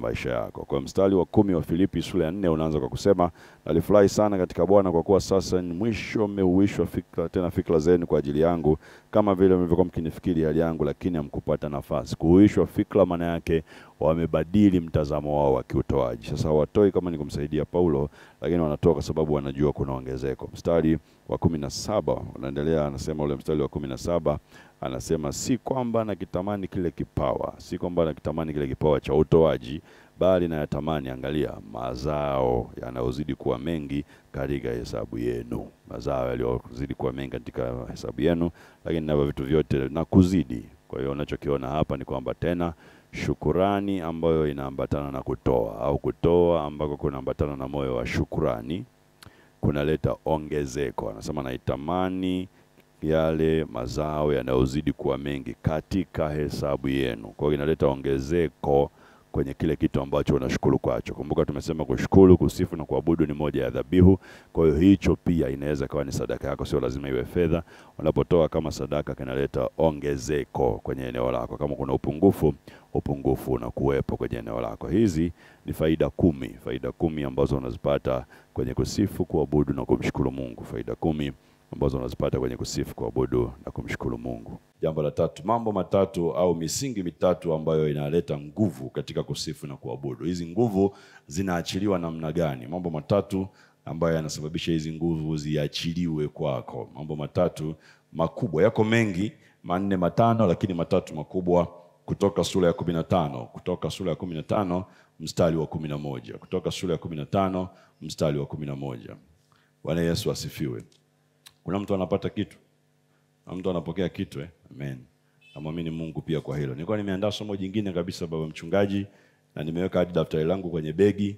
Wakati nataka kuondoka pale chumbani kwangu nikakosa amani na kile ambacho nilikuwa nimekiandika kabisa. Nikasema hili somo, na nilikuwa nimeshawaambia watu wangu wa kurekodi, leo hatutarekodi kwa sababu ni somo ambalo tumeshalirekodi mara 2 mara 3. Kwa nikamwambia leo haturekodi. Si ndio bwana? Nikamwambia leo haturekodi kwa sababu hili somo wewe endelea na kazi zako, tutaendelea baadaye. Lakini dakika kama ngapi najiandaa kwa ajili ya kutoka, nimeweka vitu vyangu, nikakosa amani kabisa. Kwa hiyo nikarudi tena kumuuliza Mungu, nataka nifanyeje? Akaniambia kuna somo fulani fundisha.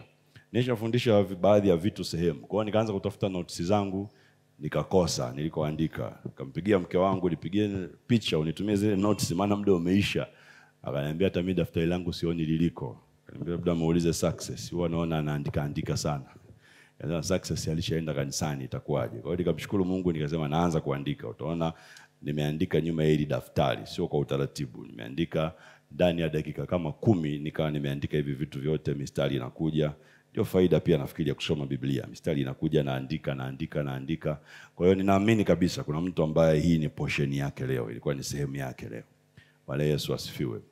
Mambo matatu kutoka 15 mstari wa 11, mambo matatu ambayo yanaachilia nguvu hizi ambazo tunazisema kwenye kusifu na kuabudu. 15:11 kutoka inasema namna hii, inasema Bwana, katika miungu ni nani aliye kama wewe? Ni nani aliye kama wewe? Alafu angalia, mtukufu katika utakatifu, mwenye kuogopwa katika sifa zako, mfanya maajabu.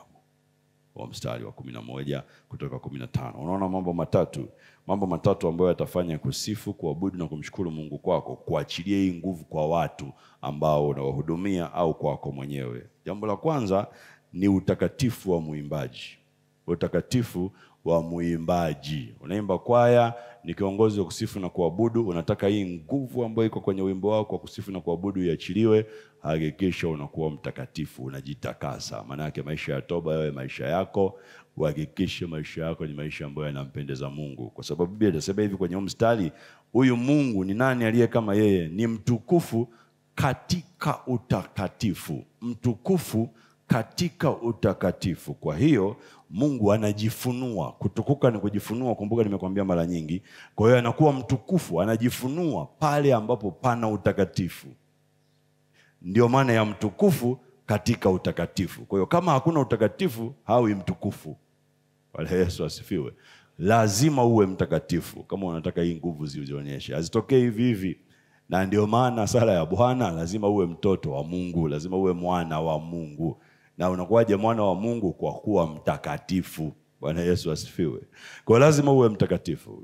Kuomba toba ni jambo la muhimu, kama mtu mmoja mmoja, kama kikundi, kabla ya kuanza huduma, ili mjihakikishie kwamba utakatifu uko ndani yenu. Lakini angalia jambo jingine ambalo analizungumza, wewe nani aliye kama wewe? Mtukufu katika utakatifu. Angalia, mwenye kuogopwa katika sifa. Mwenye kuogopwa katika sifa. Kwa hiyo sifa unazozifanya lazima ziwe zimebebwa kuogopwa kwa Mungu. Maana yake ni kwamba wimbo unaoimba uwe na upako, uwe na hofu ya Mungu, uwe na upako. Kwa hiyo jambo la pili ni upako wa wimbo. Huo wimbo unaoimba huo umebeba upako. Kumbuka nikwambia wimbo kazi yake na unavyotunga na kurekodi ni unachukua upako, unauhifadhi. Kwa hiyo lazima upako uwepo. Mwenye kuogopwa katika sifa. Hizo sifa lazima ziwe zimebeba kuogopwa ndani. Na huko kuogopwa ni hofu ya Mungu. Hofu ya Mungu ni upako, ni nguvu za Mungu. Kwa hiyo ili uone hizi nguvu zikitokea, wewe unayeimba uwe mtakatifu. Wimbo wako, maneno yake yawe yamebeba nguvu za Mungu ambazo zitaleta kuogopwa kwa Mungu. Huo wimbo unapoimbwa, mwenye kuogopwa katika sifa. Sifa zibebe kuogopwa kwa Mungu. Wimbo ukipigwa, mtu asikie kutetemeka ndani kwa maneno na nguvu zilizobebwa na huo wimbo. Lazima hilo jambo litokee. Usitungetunge tu kwa sababu unataka kutunga wimbo wa Krismasi au wa Pasaka au wa kusifu tu kwa sababu wewe ni mwalimu. Umesikia upako ndani wa kutunga huo wimbo. Unasema najuaje? Viko viashiria vingi vya kujua. Ukiona vingi tu vya Roho Mtakatifu atakuwekea ndani yako. Inawezekana unapotunga huo wimbo au maneno yanavyokuja unajisikia mwenyewe ndani kama moto, au unajisikia tu wimbo unataka kuuachia, kama unataka kulipuka, kama kiliba kimejaa. Kuna viashiria unasikia kama vile hofu ndani yako, kutetemeka. Kuna vitu vitatokea unasikia, unajua hapa nguvu za Mungu ziko. Lakini kama unapakwa kimya tu, unahitaji kujiuliza mara mbili ya kwamba je, hicho unachokipeleka, kama wewe usikii upako ndani, mwenzako hawezi kusikia. Kwa lazima wewe kwanza wimbo kuhudumie. Ukisha kuhudumia wewe, una uhakika kupeleka kwa wengine utawahudumia, kwa sababu umebeba hiyo nguvu ya Mungu. Jambo la tatu ukisoma ule mstari wa 12 na kuendelea unaweza ukaliona, au hata ule wa 11 unasema mfanya maajabu. Kwa hiyo mambo ambayo yanaonekana kwa watu, mfanya maajabu. Na hayo maajabu ameeleza kuanzia mstari wa 12. Unyosha mkono wako wa kuume, nchi ikawameza. Wewe kwa rehema zako umewaongoza watu wako uliowakomboa. Kwa uwezo wako uliwaelekeza hata makao yako matakatifu. Kabila za watu wamesikia, wanatetemeka, wakao Ufilisti utungu umewashika. Nini kinachotokea cha tatu? Bubujiko kwa watu unaowahudumia. Kupokea kwa watu unaowahudumia lazima uangalie, hasa wale ambao kwenye kusifu na kuabudu. Lakini hata kwaya, unaimbia kwaya ni watu unaowaimbia wimbo. Wewe usiimbe tu kwa sababu unaimba. Huo wimbo unavyoimba, wale unaowahudumia wanapokea. Wanapata na hiyo hofu, wanatetemeka, wanaogopa ya kwamba umemwimbia Mungu wako. Lazima hilo jambo litokee. Lisipotokea, kama wao hawasikii, haya mambo yote tunayosema hapa hayatatokea kwao. Sasa lazima wasikie na yawaguse, ili haya tuliyosema hizi faida zitokee kwa unaowahudumia. Kwa hiyo mambo matatu makubwa yatakusaidia kuachilia hiyo mwimbo. Labda nikupe na la nne. La nne ndio nikwambia ustadi wa uimbaji. Nilikwambia pale kwa Daudi, aliambiwa atafutwe mtu mstadi wa kupiga kinanda. Zaburi pia 33 inasema hivyo pia, mpige kinanda kwa ustadi. Kwa ustadi wa uimbaji na wa vyombo. Nikupe hilo jambo la nne. Hakikisha ustadi, umepiga vyombo kwenye key inayotakiwa, mmeimba kama ni kwaya kwa sauti 4 ambazo zote zinasikika inavyotakiwa. Kuwe na ustadi. Msiimbe ovyo ovyo ili mradi mnaimba. Kwa hiyo mambo manne: utakatifu wa uimbaji, upako wa wimbo, bubujiko au mto kwa wale ambao wanawahudumia kwenye ibada au watu, na ustadi wa upigaji wa vyombo au uimbaji unafungua huu upako. Kupe jambo la 5 ambalo linafungua nguvu iliyofungwa katika kusifu na kuabudu. Nalo ni kutokuiga. Usiige. Hakikisha unakuwa wewe. Hata kama unakopi wimbo wa mtu ambao ameuimba, hakikisha unakopi kwa kuwa wewe. Kuiga au kukopi kazi ya mtu kuna haribu sana upako ulio ndani ya wimbo. Kwa hiyo hakikisha ukopi. Kutoka sura 30 mstari ukianzia ule wa 22 na kuendelea, utaona inazungumziwa habari ya mafuta ya upako, anointing oil. Lakini mstari ule wa 32 anasema hayatamiminwa katika kiwiliwili cha binadamu, na wala msifanye mengine mfano wa haya, kama nilivyoungwa kwa viungo vyake. Ni matakatifu, na kwenu ninyi yatakuwa matakatifu. Msifanye mfano wa haya. Nini? Mafuta ya upako. Hayatakiwi kuigwa. Usifanye mmoja wa hayo. Biblia inasema ule mstari wa 33, mtu wa yeyote atakayechanganya mafuta mfano wa haya, au mtu wa yeyote atakayetia mafuta haya juu ya mgeni, mtu huyo atakatiliwa mbali na watu wake. Kwa hiyo unaona, msingi mwingine ambao unaachilia nguvu katika kusifu na kuabudu ni kutokukopi. Usijaribu kukopi upako wa mtu, sauti ya mtu, jinsi anavyoimba, upako anaotembelea. Usijaribu kukopi. Hakikisha unakuwa wewe na unatafuta upako wako na nafasi yako. Imba kwa sauti yako. Jifunze kuimba na kuwa wewe, na Mungu akujalie kukupa identity, kukupa utambulisho wako. Huo unafungua nguvu kubwa sana katika kusifu, kuabudu na kumwimbia Mungu inapokuja swala la kuimba. Mungu akubariki sana.